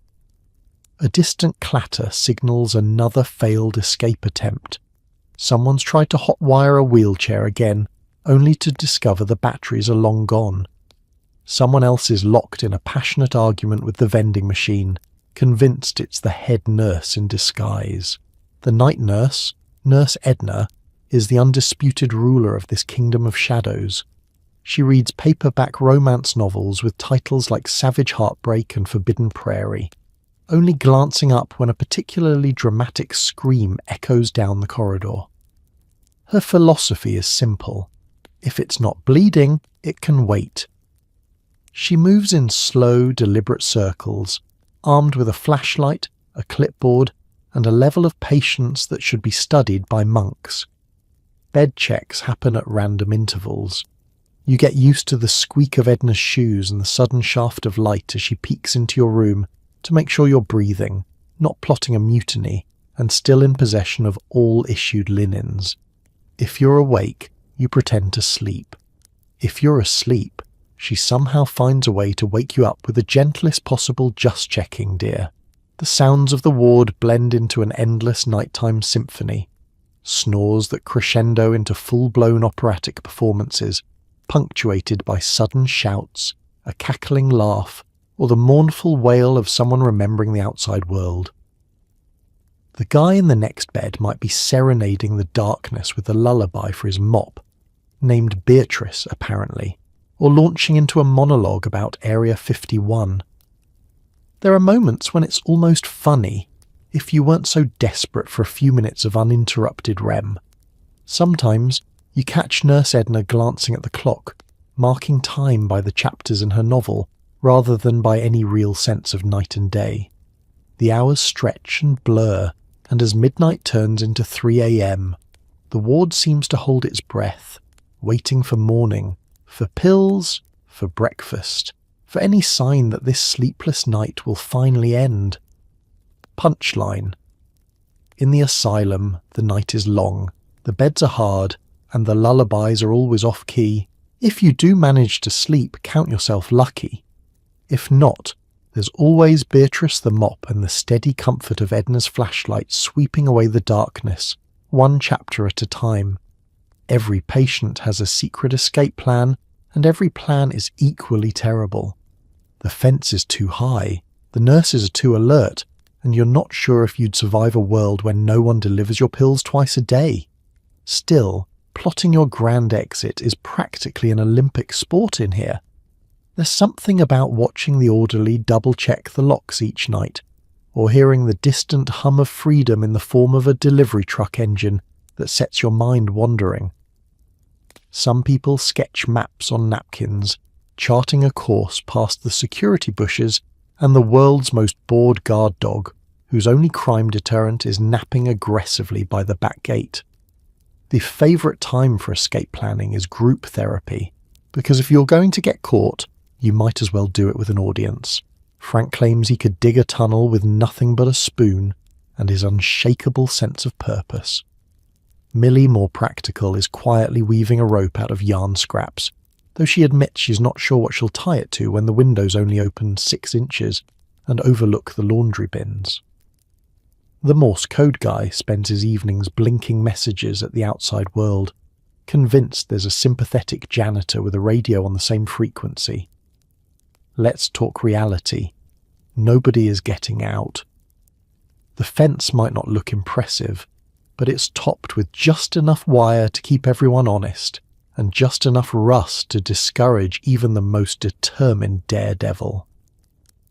The yard, your one taste of outside, is watched over by a nurse with predator vision and a stopwatch. Inside, every door is monitored, every hallway echoes at the slightest sound, and the only thing faster than you is the staff response time when someone accidentally pulls a fire alarm. Some escape attempts are legendary, passed down like ghost stories from ward to ward. There's the tale of Billy the Blur, who once made it halfway to the parking lot disguised as a laundry cart, only to be foiled by a rogue sock. Then there's the Great Lunchroom Heist, when someone tried to scale the vending machine to reach an air vent. It ended with a broken candy bar, a broken toe, and a lifelong ban on Snickers. But the biggest barrier isn't physical. It's the realization that the outside world is frankly a little intimidating. Out there, no one reminds you when to eat, sleep, or take your rainbow of mystery pills. Out there, you have to remember birthdays, pay bills, and explain large gaps in your resume. Here, you know the schedule by heart. Breakfast, therapy, yard, more therapy, sleep, optional, repeat. There's a bizarre comfort in the predictability, even if it's wrapped in linoleum and regulations. That's not to say people don't dream. Some patients practice their free world faces in the mirror. A winning smile, a look of nonchalance, a gaze that says, "I'm definitely not planning anything." There's talk of hopping the fence during a rainstorm, or swapping places with a visitor, if only visitors weren't subjected to the world's most suspicious fruit inspections. Even the staff get in on the game, joking that if they ever see a patient sprinting down the hall in pajamas and slippers, they'll just cheer them on for morale. In the end, the great escape never happens. The plans fizzle out with the morning medication or get postponed until the next full moon. Even the most daring plotters end up dozing in the rec room, dreaming of freedom and maybe, just maybe, a vending machine that actually works. Punchline. The truth is, escaping is harder than it looks, but imagining it, that's the one liberty nobody here can take away. So you fold your napkin map, smile at the nurse, and bide your time, knowing the real escape is all in your head. Showers are strictly supervised and the soap is so cheap it doubles as sandpaper. Good luck getting 5 minutes alone, or getting the scent of bleach out of your hair before your next evaluation. Every day or two, a nurse with the patience of a DMV clerk and the vigilance of a prison guard announces shower time, with the energy of someone reporting for jury duty. There's no privacy, only a row of tiled stalls with stained curtains, half of which don't close. The water pressure is either a sad trickle or a fire hose on a vendetta, never anything in between. Your personal hygiene routine now involves performing acrobatics worthy of a circus contortionist, all while trying to avoid eye contact with both staff and your fellow bathers. The soap is a small beige brick labelled Hygienic Cleanser, which is ambitious considering its actual ability to clean. It could double as a doorstop, exfoliant, or primitive weapon in a pinch. No one is entirely sure what's in it. Possibly sand, possibly disappointment. Shampoo comes in unmarked squeeze bottles, dispensing a thick, pale goo that leaves your scalp feeling waxy and oddly squeaky. You'll be lucky if the only thing lingering after your rinse is the overwhelming aroma of institutional bleach, which you suspect is pumped directly through the pipes. Towels are provided, but they're as thin as tissue paper and about as absorbent. You spend more time patting yourself dry and shivering than actually getting warm. If you ask for a second towel, you'll get a look that says, "Who do you think you are, the Queen of England?" Getting dressed is a race against the clock as well as your dignity, especially since the nurse may decide now is the perfect time to start a full inventory of your personal items. For some reason, all hygiene products are under strict lock and key. Razors are handed out one at a time and returned with the scrutiny reserved for rare artifacts. Toothpaste is rationed like gold dust, and you get one comb per month, presumably because the last person who asked for two is still on some sort of watch list. The mirrors in the bathroom are the kind that distort your reflection so much you're never sure if you're seeing yourself or auditioning for a funhouse act. Shower time is always a social event, whether you want it to be or not. Conversations echo between the stalls. Millie compares her shampoo to liquid regret, while Frank theorizes that the soap bars are embedded with microphones. How else do they know when I'm out of conditioner? Sometimes the Morse code guy taps out cryptic messages on the tiled walls, either a secret code for freedom or a request for more conditioner. It's hard to say. Occasionally a patient will try to extend their time in the shower, desperate for a few moments alone with their thoughts and the lukewarm water. This is promptly cut short by the nurse's helpful reminders from outside the curtain. Let's keep it moving. No daydreaming. We don't have all day. You begin to realize that showering here is less about getting clean and more about conforming to the unwritten laws of institutional efficiency. After you're done, you step out, still damp, wrapped in your threadbare towel and greeted by the sharp scent of chlorine and the cold air of the hallway. Getting dressed is a race, with the ever-present fear that the next person is about to barge in. By the time you're fully clothed, your skin tingles, your pride is in tatters, and you're left with a faintly medicinal aroma that refuses to fade. Punchline. In the asylum, cleanliness may be next to godliness, but it's also next to impossible, and while you may never feel fully clean, at least you'll have the comfort of knowing everyone else smells like bleach and humility too. Some days, the only creature that understands you is the hospital therapy dog, a tired golden retriever who listens without judgment, and probably has more formal medical training than half the staff. His name is Buddy, though patients whisper he's gone by other aliases in different wards: Sir Waggington, Dr. Fuzz, the Bark Knight. Buddy's fur is the colour of old pancake syrup, and, judging by the gentle way he moves through the linoleum corridors, this isn't his first rodeo. He's seen it all. Meltdown Mondays, electric shock Thursdays, and the full rainbow of hospital-issued pyjamas. No matter the chaos, Buddy remains unflappable, a Zen master in a sea of existential dread. When Buddy enters the room, the whole mood shifts. Even the staff stand a little straighter, as if he might be taking notes for the next round of performance reviews. The usual tension melts away as 30 pairs of anxious eyes follow his every move. He's a living Rorschach test. Some people see hope, some see a lost childhood pet, and at least one patient thinks he's an undercover government agent, sent to sniff out subversive activity in the recreation room. Petting Buddy is the only prescription you don't need approval for. Patients line up for their turn. Millie knits him a tiny sweater. Frank delivers weather forecasts directly into his floppy ears, and the Morse code guy attempts to teach him how to tap out good boy on the floor. You discover that Buddy's therapy style is simple but effective. He listens, he sighs, he thumps his tail exactly once for yes, and not at all for no. Sometimes he just rests his head on your knee, and for a moment, the world is quiet. Therapy with Buddy doesn't require sharing your feelings with a group of strangers or digging into your childhood. You just talk, and he listens with the solemn gravity of a philosopher and the gentle tolerance of someone who's heard it all before. He doesn't judge your lopsided basket weaving, your third meltdown of the week, or the fact that you sometimes cry when you see a commercial for cereal. In a world of clipped conversations and hurried evaluations, Buddy offers patience, presence, and the profound relief of being noticed by someone who expects nothing from you except a scratch behind the ears. The staff love Buddy too. The night nurse slips him treats from her lunchbox. The head doctor insists that animal-assisted therapy is an essential part of the healing process, though you're pretty sure he just likes seeing Buddy more than he likes seeing most of the patients. Occasionally Buddy makes the rounds during group therapy, choosing exactly who needs a furry head in their lap. Miraculously, even the most stubborn non-compliant patients soften under Buddy's steady gaze. Of course, not everything is perfect.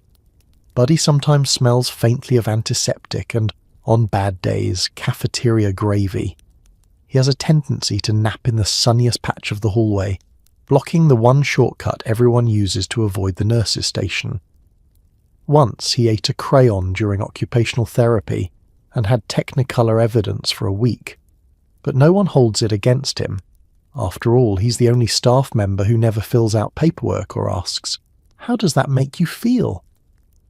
When Buddy's shift ends, he plods off to the staff lounge or wherever therapy dogs go to recharge. The ward always feels a little emptier without him, a reminder that comfort, when you find it, is fleeting but real. Someone always whispers, "See you tomorrow, Buddy," as if saying it will guarantee his return. Punchline. In a world where everyone wants to fix you, Buddy the therapy dog just wants to sit with you. No judgment, no questions, no labels, just the simple healing power of a warm nose and a well-earned nap. Once a week, there's mail. Sometimes it's a letter from home. Sometimes it's a bill. Sometimes it's just a catalogue for products you'll never buy, addressed to someone who left the asylum last year. Mail call is a sacred ritual in the ward, the closest thing to excitement outside of medication time or a surprise pudding cup. At precisely 2 p.m. every Thursday, Nurse Blanche wheels in the battered mail cart, a repurposed laundry bin with one wobbly wheel announcing, "Mail's here," in a tone that manages to sound both hopeful and slightly apologetic. Everyone perks up, the most animated you'll see the group all week.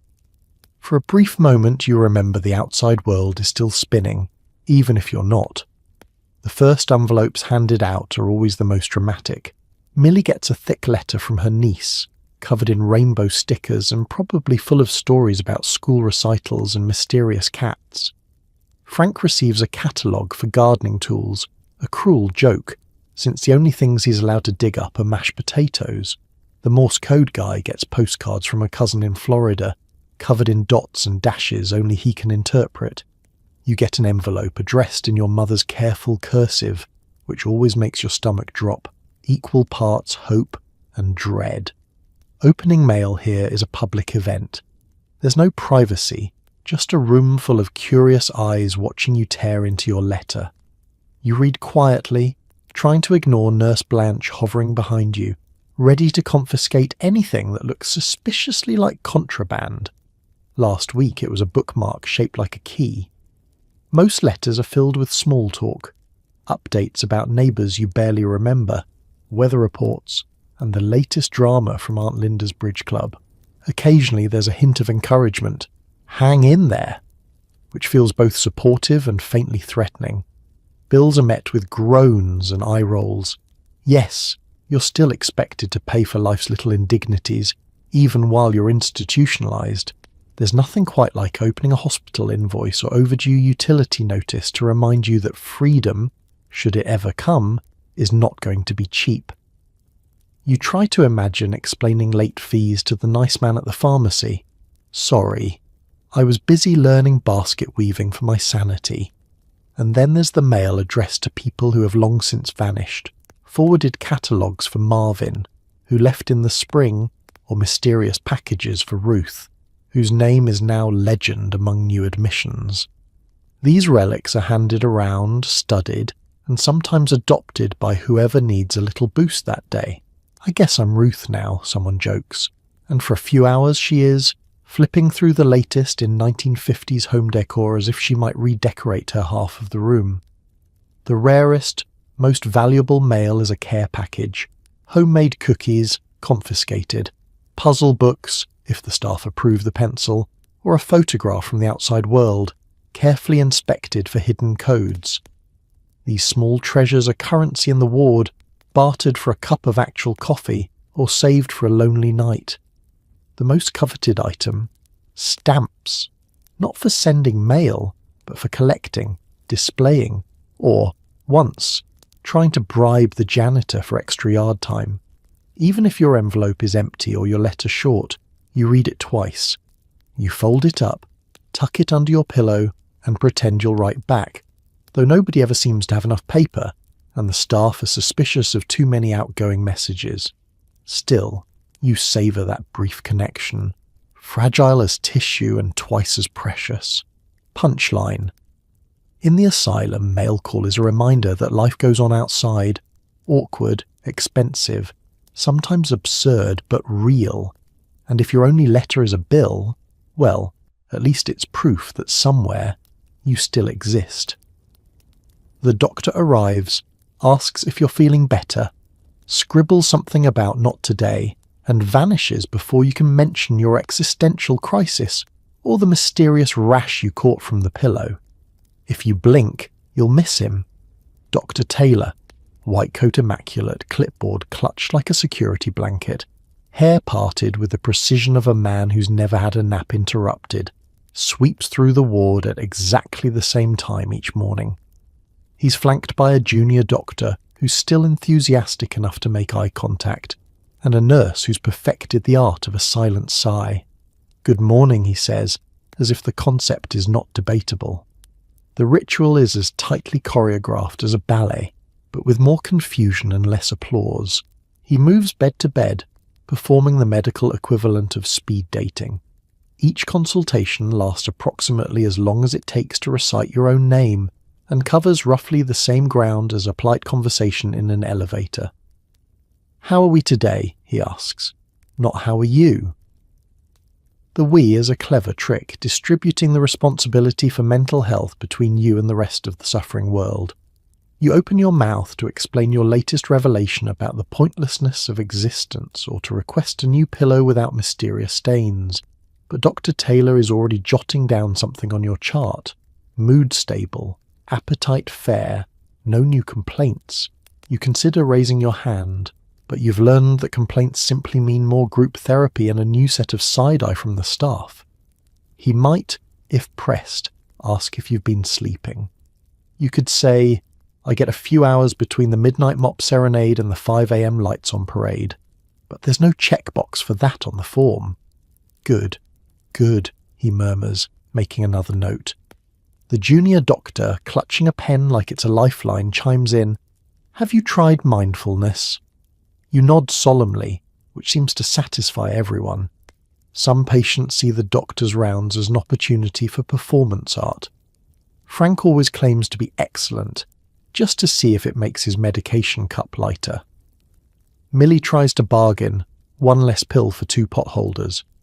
The Morse code guy flashes his tongue like a pro when it's time for the "did you swallow your meds?"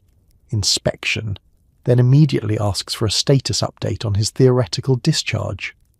The staff laughs, but you're not sure anyone finds it funny. You notice how each appointment ends with a flourish, a check mark, a nod, the promise of following up soon. If you mention any new symptom, a headache, a strange rash, a vague sense of impending doom, it goes into the file, to be addressed at the next committee meeting, whenever that is. "We'll keep an eye on it," Dr. Taylor assures you. By "we," he means the junior doctor, the nurse, the system, and maybe fate itself. After the last bed, the team disappears down the hall, still scribbling, already planning their next ward invasion. You're left feeling like you've just been through an assembly line, stamped with "stable enough for now," and sent back to the slow rotation of scheduled activities. There's always a lingering question. What would happen if you actually told the truth? If you described the dreams, the longing, the dull ache for something more than "fine, thank you"? But you know the answer. A polite nod, an extra pill, maybe a referral to art therapy for emotional expression. Punchline. By the time you remember the rash, the doctor is gone, the round is over, and you're left with the comfort of bureaucracy, reassured, rechecked, and ready for another week of feeling not today. Step out of line, and it's off to solitary, a small windowless room where you contemplate every decision that led you here, and occasionally make friends with a passing spider. The room itself is legendary among the patients. Officially it's called the Quiet Room, but everyone knows it's solitary by another name. There's nothing quiet about it except for the lack of distractions and the total absence of hope. It's painted a shade of beige, so uninspiring you'd swear it was chosen by someone with a personal vendetta against joy. The only furniture is a rubberized mattress. No blanket, no pillow, just the comforting embrace of vinyl that sticks to your skin like guilt in July. As you shuffle in, the door shuts behind you with a finality that says, "We'll see you when you've learned your lesson." The nurse offers a brisk explanation about safety and calming down, then leaves you alone with your thoughts and 4 echoing walls. You sit, then lie down, then sit again, experimenting with all 3 available postures until you're tired of your own company. Time stops meaning anything. There's no clock in solitary, no window to judge the sun's progress across the sky. If you're lucky, the hallway outside offers faint clues, the distant clatter of the lunch cart, the unmistakable jangle of the medication trolley, or the thud of Nurse Edna's paperback romance novel hitting the desk. You count your breaths. You make deals with yourself. If I blink 100 times in a row, they'll let me out early. They don't. There's no reading material, unless you count the manufacturer's logo on the bottom of the mattress. Made in Ohio becomes your new mantra. The room is almost soundproof, but occasionally you catch a snatch of conversation or the faint hum of someone else's breakdown happening in the next room. The sense of isolation grows until even the spider starts to look like a promising conversationalist. You try to remember how many legs a spider is supposed to have. 7? 8? You watch, mesmerized, as your new friend, let's call her Gladys, builds a web in the upper corner, presumably to trap any passing existential crises. Solitary gives you a lot of time to reflect. You think about the incident that got you here. Maybe you got too loud in group therapy, or maybe you tried to barter pudding cups for a second towel during shower hour. The rules are flexible, but the consequences are rigid. Here, every infraction leads back to the same beige box, the same sticky mattress, the same awkward conversation with Gladys.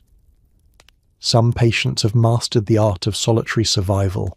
Frank claims you can pass the time by reviewing the periodic table, while Millie recommends practicing your knitting patterns in the air with imaginary yarn. You try to meditate, but your mind keeps returning to the outside world. The taste of real coffee, the smell of rain, the luxury of a doorknob. The only visit you'll get is from a staff member peering through the observation window. "How are we doing?" they ask, clipboard in hand. You nod, try to look calm and hope you appear at least 10% more rehabilitated than you did an hour ago. Eventually the door reopens and you're escorted back to the main ward. The colours seem brighter, the voices less grating, and your own bed, lumpy though it is, feels like the Ritz. Punchline: Solitary is the Asylum's adult version of Time Out, except the only toys are your thoughts and the world's loneliest spider. When you finally leave, you promise yourself never to return. Gladys, of course, doesn't say goodbye. She's seen it all before. Every week there's a new label. Last Tuesday you were melancholic. Today it's schizoaffective with a hint of oppositional defiance. At this rate you'll have a complete set before discharge. It's a running joke among the patients, though nobody really laughs. Every Monday morning, Dr. Taylor arrives armed with a clipboard and a fresh stack of clinical terminology, ready to hand out diagnoses the way Oprah gives away cars. You get a disorder, and you get a disorder. Everyone gets a disorder. The list grows so long, you start to suspect the staff are running a contest to see who can create the most elaborate mental health combo. Some days, it's hard to keep up. One week you're anxious, the next depressed with psychotic features, and by Thursday, you've developed a case of situational adjustment disorder, which sounds suspiciously like you don't like being locked in here. Even the seasoned patients lose track. Frank keeps a notebook of his past diagnoses, annotated with little doodles and running commentary. Paranoia, possibly justified, histrionic, C-group therapy incident, and, his personal favourite, undifferentiated something or other. The diagnosis game isn't just a clinical exercise, it's practically a team sport. In the rec room, everyone trades stories of their latest label. Millie brags about being the only person on the ward with seasonal affective disorder in July. The Morse code guy is convinced his fluctuates with the phases of the moon. Cheryl is still trying to figure out if borderline tendencies mean she's in trouble or just really good at hopscotch. There's a strange kind of status that comes with an impressive diagnosis. If you get something rare, you're almost a celebrity. Patients quiz each other over lunch. How many syllables in your disorder this week? And the highest score earns you the last banana. Occasionally someone is disappointed when their diagnosis is downgraded to something more ordinary, like general anxiety. After all, you've put in the work. You want something with a little prestige. And the language. The staff toss around clinical terms like confetti, making every minor quirk sound like an entry in a medical encyclopedia. Flat effect, grandiose ideation, persistent vegetative state. You nod along, adding each phrase to your growing internal bingo card. You imagine, someday, leaving here with a diploma in chronic multifaceted unspecified syndrome, minor in adjustment reactions, and a certificate for most improved at accepting labels. The real fun begins during discharge planning. That's when the staff gather for the diagnosis draft, a closed-door meeting where, rumour has it, they debate which label will look best on your exit paperwork. It's said that Doctor Taylor once lobbied for acute existential malaise, but was overruled in favour of mood disorder, not otherwise specified. The nurses take bets on who will leave as stable, who as treatment-resistant, and who will just quietly disappear into the paperwork, diagnosis pending. All this, of course, is meant to help. The idea is to give your suffering a name, to make it manageable, maybe even treatable. But in here, it mostly feels like a game of musical chairs where every seat comes with a slightly different prescription and a new flavour of group therapy. You learn to answer to whatever label is taped to your chart, knowing it'll change again soon enough. Punchline. In the asylum, diagnoses come and go, but your sense of humour is the only thing truly chronic. You may never collect them all, but at least you'll leave with a full set of stories, a few impressive-sounding syndromes, and the unshakable suspicion that, in the end, you're just uniquely stubbornly yourself. If you're very, very lucky or your relatives bribe someone, you might get a pass to leave for the afternoon. You spend it at a diner, overwhelmed by the noise and wondering if you're ready to go back to real life or if the padded walls are starting to make sense. It starts with paperwork. Nothing says freedom like filling out 3 forms in triplicate and promising, on your honour as a person of soundish mind, that you'll return to the asylum before the clock strikes 6. The nurse explains the rules. No running away, no sudden disappearances, no unsupervised visits to triggering places like hardware stores or funeral homes. Your wristband is checked, your pockets are emptied, and you're handed a crisp white pass that feels like the world's least festive golden ticket. The outside air hits you like a tidal wave. For a minute you just stand there, blinking in the daylight, temporarily blinded by a sun that feels too bright and real. The grass smells like grass, not bleach. Cars zoom by with a ferocity you'd forgotten, and you find yourself clutching your day pass like a nervous tourist who isn't quite sure how to cross the street. Most people go to diners, those timeless liminal spaces where the fluorescent lighting is almost as harsh as the asylum's, but the menu is at least 2 pages long. You slide into a vinyl booth, every muscle tense, suddenly hyper-aware of how loud forks sound when they hit plates.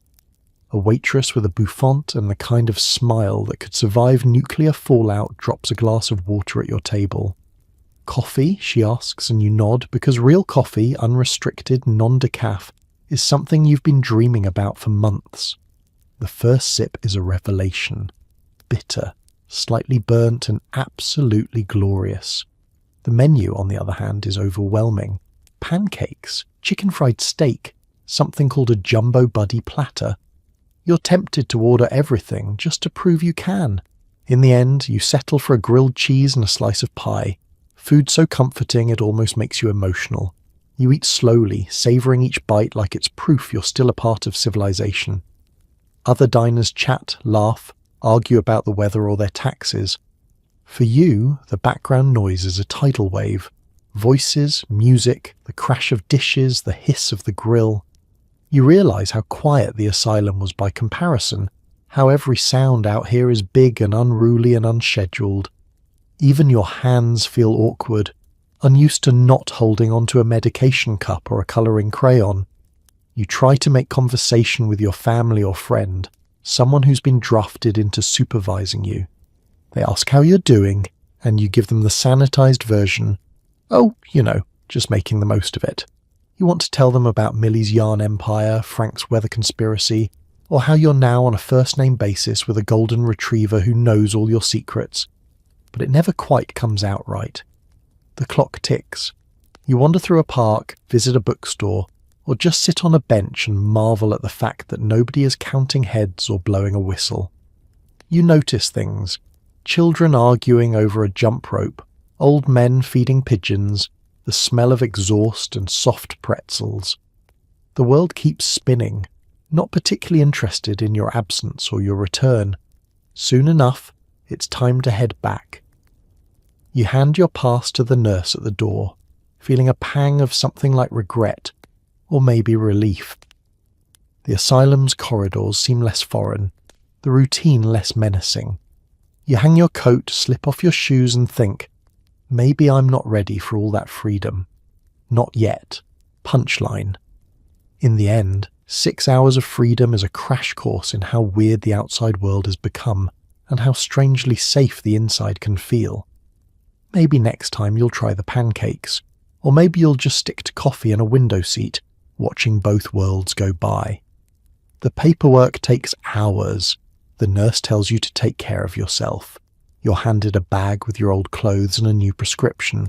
Stepping out, you realise you have no idea how to exist without a schedule, a bell, or someone telling you when to sleep. Nobody really prepares you for the moment you leave the asylum. It's not dramatic. There's no slow-motion walk to freedom or rousing musical montage. Instead, it's forms. So many forms. You sign your name until the letters blur. Someone checks your ID, asks the same questions 3 different ways, and reminds you about follow-up appointments you may or may not attend. There's always a final consultation with the ward's head doctor, who wishes you luck as if you're heading off to a remote island with only a prescription bottle and a crumpled discharge summary for company. Changing back into your own clothes is its own shock. Jeans feel too stiff. Your shirt is a relic from a previous life, and your shoes, somehow, are both familiar and foreign. You check the pockets out of habit, still empty, except for the ghosts of all the lint you collected during your stay. The nurse hands you a manila envelope bulging with pamphlets. Coping with change, how to make friends, again, and when to call for help. Hint, before it's too late. You nod, clutching the bag like it's the only thing tethering you to this planet. The actual exit is anticlimactic. There's no send-off party, just a quick good luck out there, from a nurse who's already moved on to the next task. Millie knits you a tiny goodbye square, for courage, and Frank solemnly hands you a slip of paper with tomorrow's weather prediction, sunny with a chance of existential dread. The Morse code guy winks, possibly signalling Godspeed or possibly don't eat the tuna. You promise to write, but everyone knows you won't.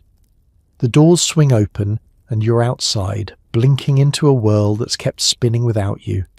The air feels different, unfiltered, charged with possibility and just a hint of fear. There's no bell to tell you it's lunch.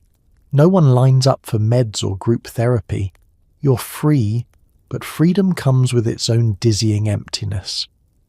The silence is loud. The choices are infinite and terrifying. You stare at a stoplight, briefly unsure whether you're supposed to wait for permission to cross. The first few steps are cautious. You try to remember how to interact with civilians, what to say to a cab driver, How to order coffee, the proper response when someone asks, "How have you been?" Every small talk feels like a pop quiz you didn't study for. The noise, traffic, birds, music drifting from a store is so much wilder than the muted symphony of snores, mutters, and clinking bedpans. You catch your reflection in a shop window and do a double take. You look normal, or at least like a person who could pass for normal with a decent night's sleep and a better haircut. But you carry a new kind of knowledge. How to sleep through anything, how to survive on pudding cups and sheer stubbornness, and how to answer questions about your mental health with a polite smile and a carefully vague "doing better, thanks." Eventually you make it home, wherever home is now. The bed feels too soft, the room too quiet, and the sudden lack of routine is more overwhelming than any group therapy session. You stare at the ceiling, waiting for someone to tell you what's next. No bell, no call to meds, just you, your bag of belongings, and the endless open road of possibility. Punchline. Release day isn't just an ending, it's a crash course in uncertainty. You've survived the inside. Now you get to see if you can survive the outside. Spoiler, you'll do fine, eventually. But don't be surprised if you miss the schedule, the certainty, and even Frank's weather updates. Out here, you make your own routine, or at least you try. Once a month, the ward throws an art show, which is really just a hallway lined with finger paintings, lumpy clay ducks, and one suspiciously angry depiction of a nurse as a giant cockroach. The doctors call it therapeutic expression. You call it evidence in a future crime documentary. Preparation for the show starts weeks in advance, with Miss Blanchard from Occupational Therapy encouraging everyone to dig deep and let their inner artist run wild. For some, this means blobs of colour and cheerful landscapes. For others, it means sculptures that defy gravity and possibly the Geneva Conventions. The supply closet is raided for every last crayon, pastel and paintbrush. Even the elusive good glue is produced, met with reverent awe and the stern warning not to eat it. Art time becomes a frenzy of creation. Millie produces a series of knitted portraits, all of which look suspiciously like the head nurse. Frank unveils a mixed-media masterpiece, half finger painting, half tinfoil meteorology chart, titled "They're Controlling the Weather You Know." The Morse code guy creates an abstract installation of dots and dashes, which is either a secret message to the outside world, or just what happens when you let him near the ink pads. Come show day, the hallway is transformed. Fluorescent lights flicker above the displays, highlighting every odd lump and unexpected colour choice. The staff pins up each creation with the same care you'd use for a priceless Monet, while the patients hover nearby, critiquing each other's work with the bluntness only possible when everyone's on mood stabilizers. Bold use of colour, someone says about a red and black tornado. I didn't know you could make a duck with 3 heads, says another, half impressed, half disturbed. The centrepiece of every show is always the portrait wall. Here, you'll find self-portraits that range from heartbreakingly earnest to utterly surreal. There's Millie, in shades of lavender, looking suspiciously regal. Frank, rendered as a storm cloud with arms. Cheryl paints herself surrounded by flying spoons. It's symbolic, she says, without further explanation. Someone adds a small crumpled watercolour of the therapy dog, Buddy, looking much happier than he ever does in person. Visitors to the art show include doctors, nurses, the occasional administrator, and, if you're unlucky, a local newspaper reporter sent to write an inspirational piece. The staff smile and nod, occasionally asking deep, searching questions about artistic intent. What inspired you? How does this piece represent your healing journey? Most patients respond with a shrug or a nervous giggle. The real answer is usually, "It looked better in my head," or "I ran out of blue." Judging is strictly non-competitive. Every piece receives a ribbon, most expressive use of glue, bravest colour palette, best abstract representation of existential dread. Participation is not just encouraged, it's inevitable.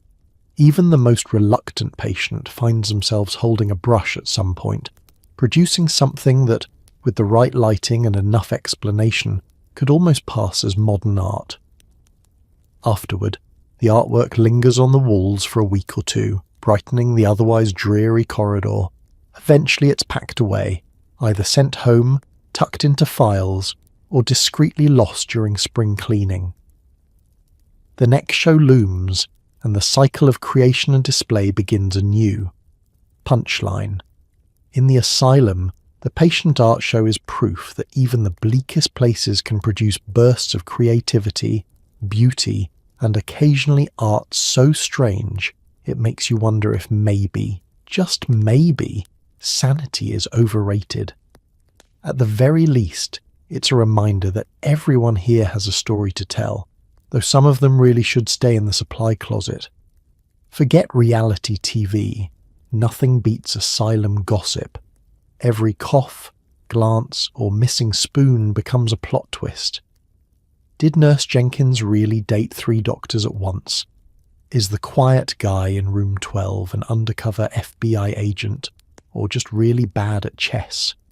You learn quickly that paranoia is contagious. The rumour mill here never sleeps. There's no need for cable or a radio. Just sit near the water cooler and wait. The smallest event, a late-night light flicker, an unusual meal at lunch, a pair of shoes left outside the shower room, can spark 100 competing theories. If someone goes for a walk with the head doctor, the speculations begin before they've even made it down the hall. That's the 3rd time this week. She's either getting promoted or being shipped to Area 51. There's a rhythm to the gossip, a flow that matches the daily grind. Mornings are for recapping the overnight drama. Did you hear about the screaming at 2 a.m? Must be the ghosts again. While afternoon shift to more strategic whispering, usually about medication swaps, therapy mishaps, or who might be up for early release. If Frank misses breakfast, half the ward believes he's plotting a rooftop escape.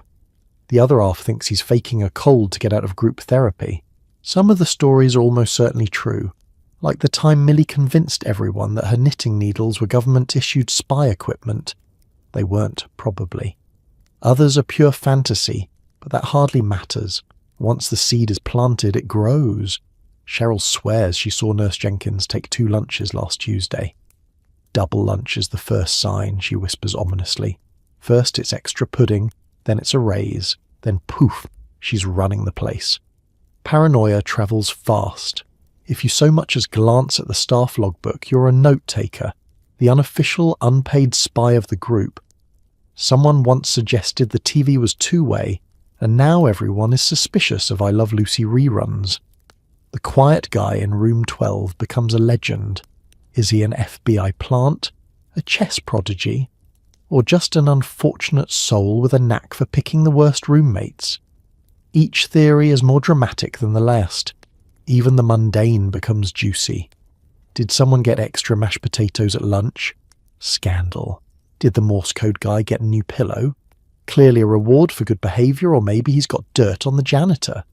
Who's getting more letters during mail call? Must be part of a secret pen pal ring, or possibly an underground black market banana operation. Sometimes staff get wind of the rumours and try to put a stop to them. Nurse Jenkins denies the 3-doctor story with a laugh that is just suspicious enough to keep it alive for another week. The head doctor holds an assembly to address speculation and rumour-mongering, which only convinces everyone that something truly wild is being covered up. The official denial is just more evidence. If you want to survive and maybe thrive, you learn to navigate the gossip gracefully. Never deny too loudly, or you'll be labelled defensive. Never confirm, or you'll be accused of stirring the pot. The safest move is to shrug, raise your eyebrows and say, you know, anything is possible in here. It's both a defense mechanism and a passport to social survival. Punchline. In the Asylum, gossip isn't just entertainment, it's a survival skill.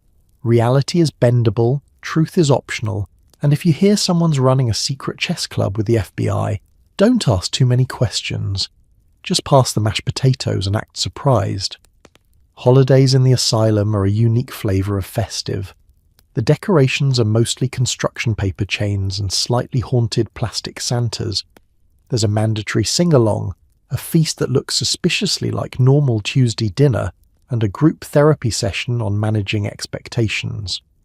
From the first day of December, or the closest approximation of any holiday season, the staff begin the transformation of the ward. Someone unearths a cardboard box marked Holiday Spirit, crossed out and replaced with Maybe Next Year, and the communal area is strung with sagging garlands, faded cut-out turkeys, and the kind of plastic snowmen that stare into your soul. There's always at least one decoration that makes everyone uncomfortable. The Santa with a lazy eye, the Easter Bunny missing half an ear, or a 4th of July flag that's seen too many group therapy sessions. The schedule for holiday celebrations is meticulously planned, but always goes slightly off the rails. Festivities start with creative time, in which everyone is encouraged to make ornaments from popsicle sticks and glitter glue. Millie knits festive hats for the therapy dog, Buddy, who wears them with the resigned dignity of someone who's seen far worse. Frank attempts to construct a working menorah out of tinfoil and battery-powered tea lights, resulting in a small fire and an even smaller Hanukkah miracle. Next comes the sing-along, led by Ms. Blanchard with a ukulele and an earnestness that can only be described as brave. The classics are trotted out: Jingle Bells, Frosty the Snowman, and Rudolph the Red-Nosed Reindeer. Nobody remembers all the verses, but everyone knows the chorus, and the harmony is enthusiastic if not technically accurate. Frank belts out his own lyrics about government surveillance. Millie crochets along, somehow keeping time with every song. Then comes the main event, the holiday feast. The kitchen staff go all out, replacing the usual mystery meat with slightly less mysterious turkey loaf, instant mashed potatoes, and cranberry sauce that's suspiciously gelatinous. There's stuffing, heavy on the sage, light on flavour, and the usual green beans, which somehow taste even more institutional than usual. Dessert is a slice of pie that tastes mostly of nostalgia and artificial sweetener. Still, there's a sense of occasion. Everyone lines up for seconds or thirds, hoping this time the gravy might actually be warm. After dinner, it's time for the obligatory group therapy session on managing expectations during the holidays. Dr. Goodwin, wearing a reindeer tie, encourages everyone to focus on gratitude and set realistic goals. The discussion quickly devolves into a debate over whether the pie was actually pumpkin or just orange. Someone brings up the haunted Santa, which leads to an extended group reflection on the true meaning of resilience. Presents are exchanged, or at least small tokens, a handmade card, a candy cane, the world's lumpiest pot holder. The staff give out gift bags with a new bar of soap, a pair of socks, and the kind of plastic comb you might win at a county fair. You try to look grateful, and honestly it's not hard. There's something about being in the asylum that makes even the smallest gesture feel monumental. A card that says Happy Holidays means more than you'd expect. As the day winds down, the decorations start to sag, the tinsel sheds, and the haunted Santa is quietly removed. Patients drift off to their rooms, full of turkey loaf and a strange sense of accomplishment. The night nurse hums a carol off-key as she makes her rounds. Even the therapy dog gets an extra treat, Millie's latest knit hat perched rakishly over one ear. Punchline. In the asylum, holidays might be awkward, chaotic, and decorated with questionable taste. But they're also a reminder that even here, people find ways to celebrate, if only to prove that hope, much like glitter, sticks around long after you think it's gone. Every year, the entire asylum panics as the state inspectors arrive.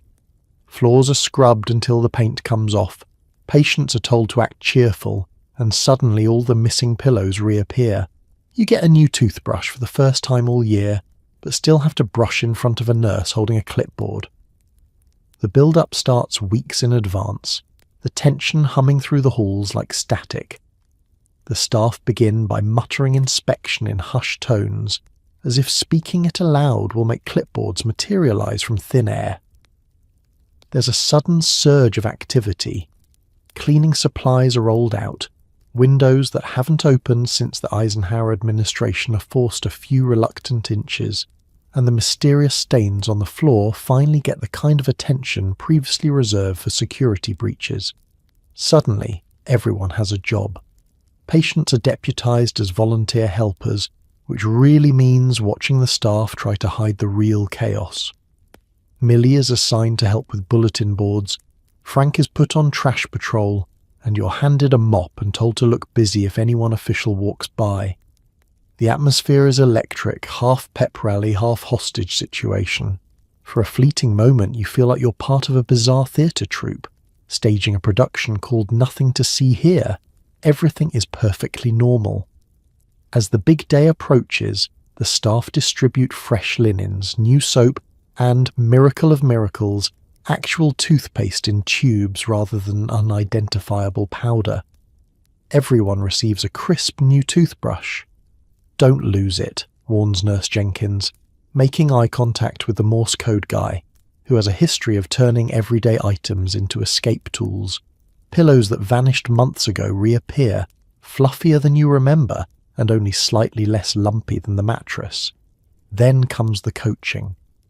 "Remember to smile," says the head nurse, demonstrating an expression that looks more like indigestion than joy. "If anyone asks, you're happy with your treatment and the food is delicious," Dr. Taylor chimes in, sounding like he's practicing for a political campaign. Group therapy is hastily renamed Wellness Session. The schedule is rewritten in perfect handwriting and posted on every door. Even the therapy dog gets a bath. The state inspectors finally arrive, clipboards in hand, with the air of people who've seen everything and expect the worst. They march through the corridors, peering into closets, sniffing the air and making notes about environmental safety and patient morale. The staff walk on eggshells. Patients rehearse their lines. You're asked how you like the food. You deliver the approved answer. It's great, especially the mystery meat, while holding back a laugh. The inspectors nod, scribbling something about positive feedback. Inspections mean routines get upended. Showers are mandatory, sheets are changed twice in one day, and meals are served with an extra helping of courtesy. There's even dessert, a slice of cake so dense it could double as a doorstop. For once, therapy is voluntary, and everyone volunteers. "We're a model facility, Doctor," Taylor assures the inspectors as a ceiling tile crumbles quietly behind him. The scrutiny is relentless. You're asked to demonstrate proper toothbrushing technique in front of a nurse with a clipboard, which feels less like hygiene and more like a failing grade in a home economics final. The nurse checks off boxes as you brush. Technique: adequate. Enthusiasm: questionable. Potential for escape: low. You rinse, spit, and return your toothbrush for safekeeping. Then, as quickly as they arrived, the inspectors vanished. The tension dissolves, the extra pillows are reclaimed by the black hole in the supply closet, and everything returns to normal. The floors start to collect new stains, the windows slide shut, and you're back to brushing your teeth behind a curtain of secrecy. Punchline: the annual inspection is over, the charade complete. You survived another year of cleaning for the unseeable. Now, if only you could get another new toothbrush before 1959. Nothing says 1950s medicine quite like being a guinea pig for a therapy dreamed up over someone's lunch break. Whether it's wearing a wire helmet for magnet therapy or swallowing chalky vitamins the size of golf balls, you learn that progress is just another word for try not to scream. Each week seems to bring a new miracle breakthrough to the ward, announced with a flurry of optimism and a stack of fresh consent forms nobody really reads. The doctors are giddy with the possibilities. This new procedure will revolutionize psychiatry, they proclaim, moments before wheeling in a contraption that looks like it was built from leftover parts of a waffle iron and a car battery. If you ask too many questions, you're met with a soothing smile and just relax. You'll barely feel a thing. Take, for example, the magnet helmet. It's marketed as cutting-edge brainwave alignment. In practice, it's a metal cap festooned with wires and mystery dials, strapped to your head while a technician adjusts knobs and pretends to take notes. You sit in silence, waiting for enlightenment. What you get instead is a mild headache, a new appreciation for aluminum foil, and a vague suspicion you're being tuned into Radio Moscow. If the gadgets don't get you, the pills will. The pharmacy is always trialling new vitamin blends, which come in colours that don't appear anywhere in nature, and sizes that could double as marbles in a game of institutional roulette. You swallow them under the watchful eye of Nurse Gloria, who assures you the side effects are mostly harmless, and, if you're lucky, temporary. For the rest of the day, you find yourself humming show tunes and wondering if you're developing a sixth sense or just acid reflux. Some treatments are less technological, more mystical. Light therapy, for instance, consists of sitting in front of a glaring lamp while a nurse reminds you to think happy thoughts. You try, but after 20 minutes of staring into the sun, happiness is a distant memory, and all you can see is the outline of Millie's hairnet in vivid afterimage. Hydration therapy involves drinking a gallon of water in an hour, which mostly results in frantic bathroom visits, and the sneaking suspicion that the staff are just trying to keep you too busy to misbehave. Group trials are the most chaotic. Once, the doctors decided to test a new aroma protocol, filling the lounge with scents like lavender, pine, and, bafflingly, herring. The result was equal parts confusion and sneezing. Another time, everyone was given colour-coded snacks as part of a mood food pilot. You watched Frank eat his blue jello, wait for enlightenment, and declare he was now officially in a blue period. Rumours swirl about what might come next. Will they try hypnosis? Animal therapy with something wilder than a golden retriever? Once, a clipboard-wielding researcher took an unusual interest in Buddy the therapy dog, leading to frantic speculation that canine mindfulness would be next on the docket. The Morse code guy is convinced they'll introduce reverse music therapy, absolute silence at full volume. Despite the uncertainty and the endless parade of oddities, there's a certain camaraderie in being experimented on. Patients trade stories: who got the worst rash, who managed to fake a headache and skip a session, who actually felt better, or at least funnier, for an afternoon. You start to realise the real therapy is in sharing the ridiculousness with the only people who get it, your fellow guinea pigs. Punchline: in the asylum, experimental treatments are just another day at the office. You might not find a cure, but you'll gain a lifetime's worth of bizarre stories and the unshakable conviction that progress should always come with a warning label and maybe a helmet. So tonight, as you drift off in a bed that is blessedly yours, with sheets you picked out and a pillow that doesn't double as a communal headrest, maybe send a little gratitude to the universe that your toughest battle today was remembering your Netflix password, not surviving electroshock therapy and mystery meat surprise. Because for all its mid-century optimism and crisp white uniforms, 1950s America had a truly baffling idea of mental health. Surviving a day in an asylum wasn't just about keeping your wits. It was about dodging doctors with experimental gadgets, laughing at cafeteria porridge, and holding tight to whatever scrap of dignity you could smuggle past the morning strip search. You made friends with a therapy dog, you learned that art can be both healing and slightly disturbing, and you discovered that hope is sometimes just a rumour passed around at visiting hour. It's easy to look back and shake your head at how people were treated, how much suffering hid behind those heavy doors. But somehow, the people inside those wards still found a way to laugh, to create, to tell wild stories, and to survive the absurdity with stubborn, remarkable resilience. That's the human superpower, turning even the bleakest routine into something a little less lonely, a little more ridiculous, and sometimes even a little bit beautiful. So as you curl up tonight, Safe and free, take a slow breath and let the lights fade. Be grateful for gentle mornings, for the comfort of being believed, and for the quiet miracle of a world that, while still full of nonsense, no longer thinks magnet therapy is the future of medicine. Sleep easy knowing you're not waiting for the next bell, not sharing a toothbrush, and not trying to weave your way out of a padded cell. History may be full of dark corridors, but it's also proof that people, no matter where you put them, find a way to keep going, keep laughing, and keep dreaming of something better. Good night, and may your only visitor be a friendly therapy dog in your dreams.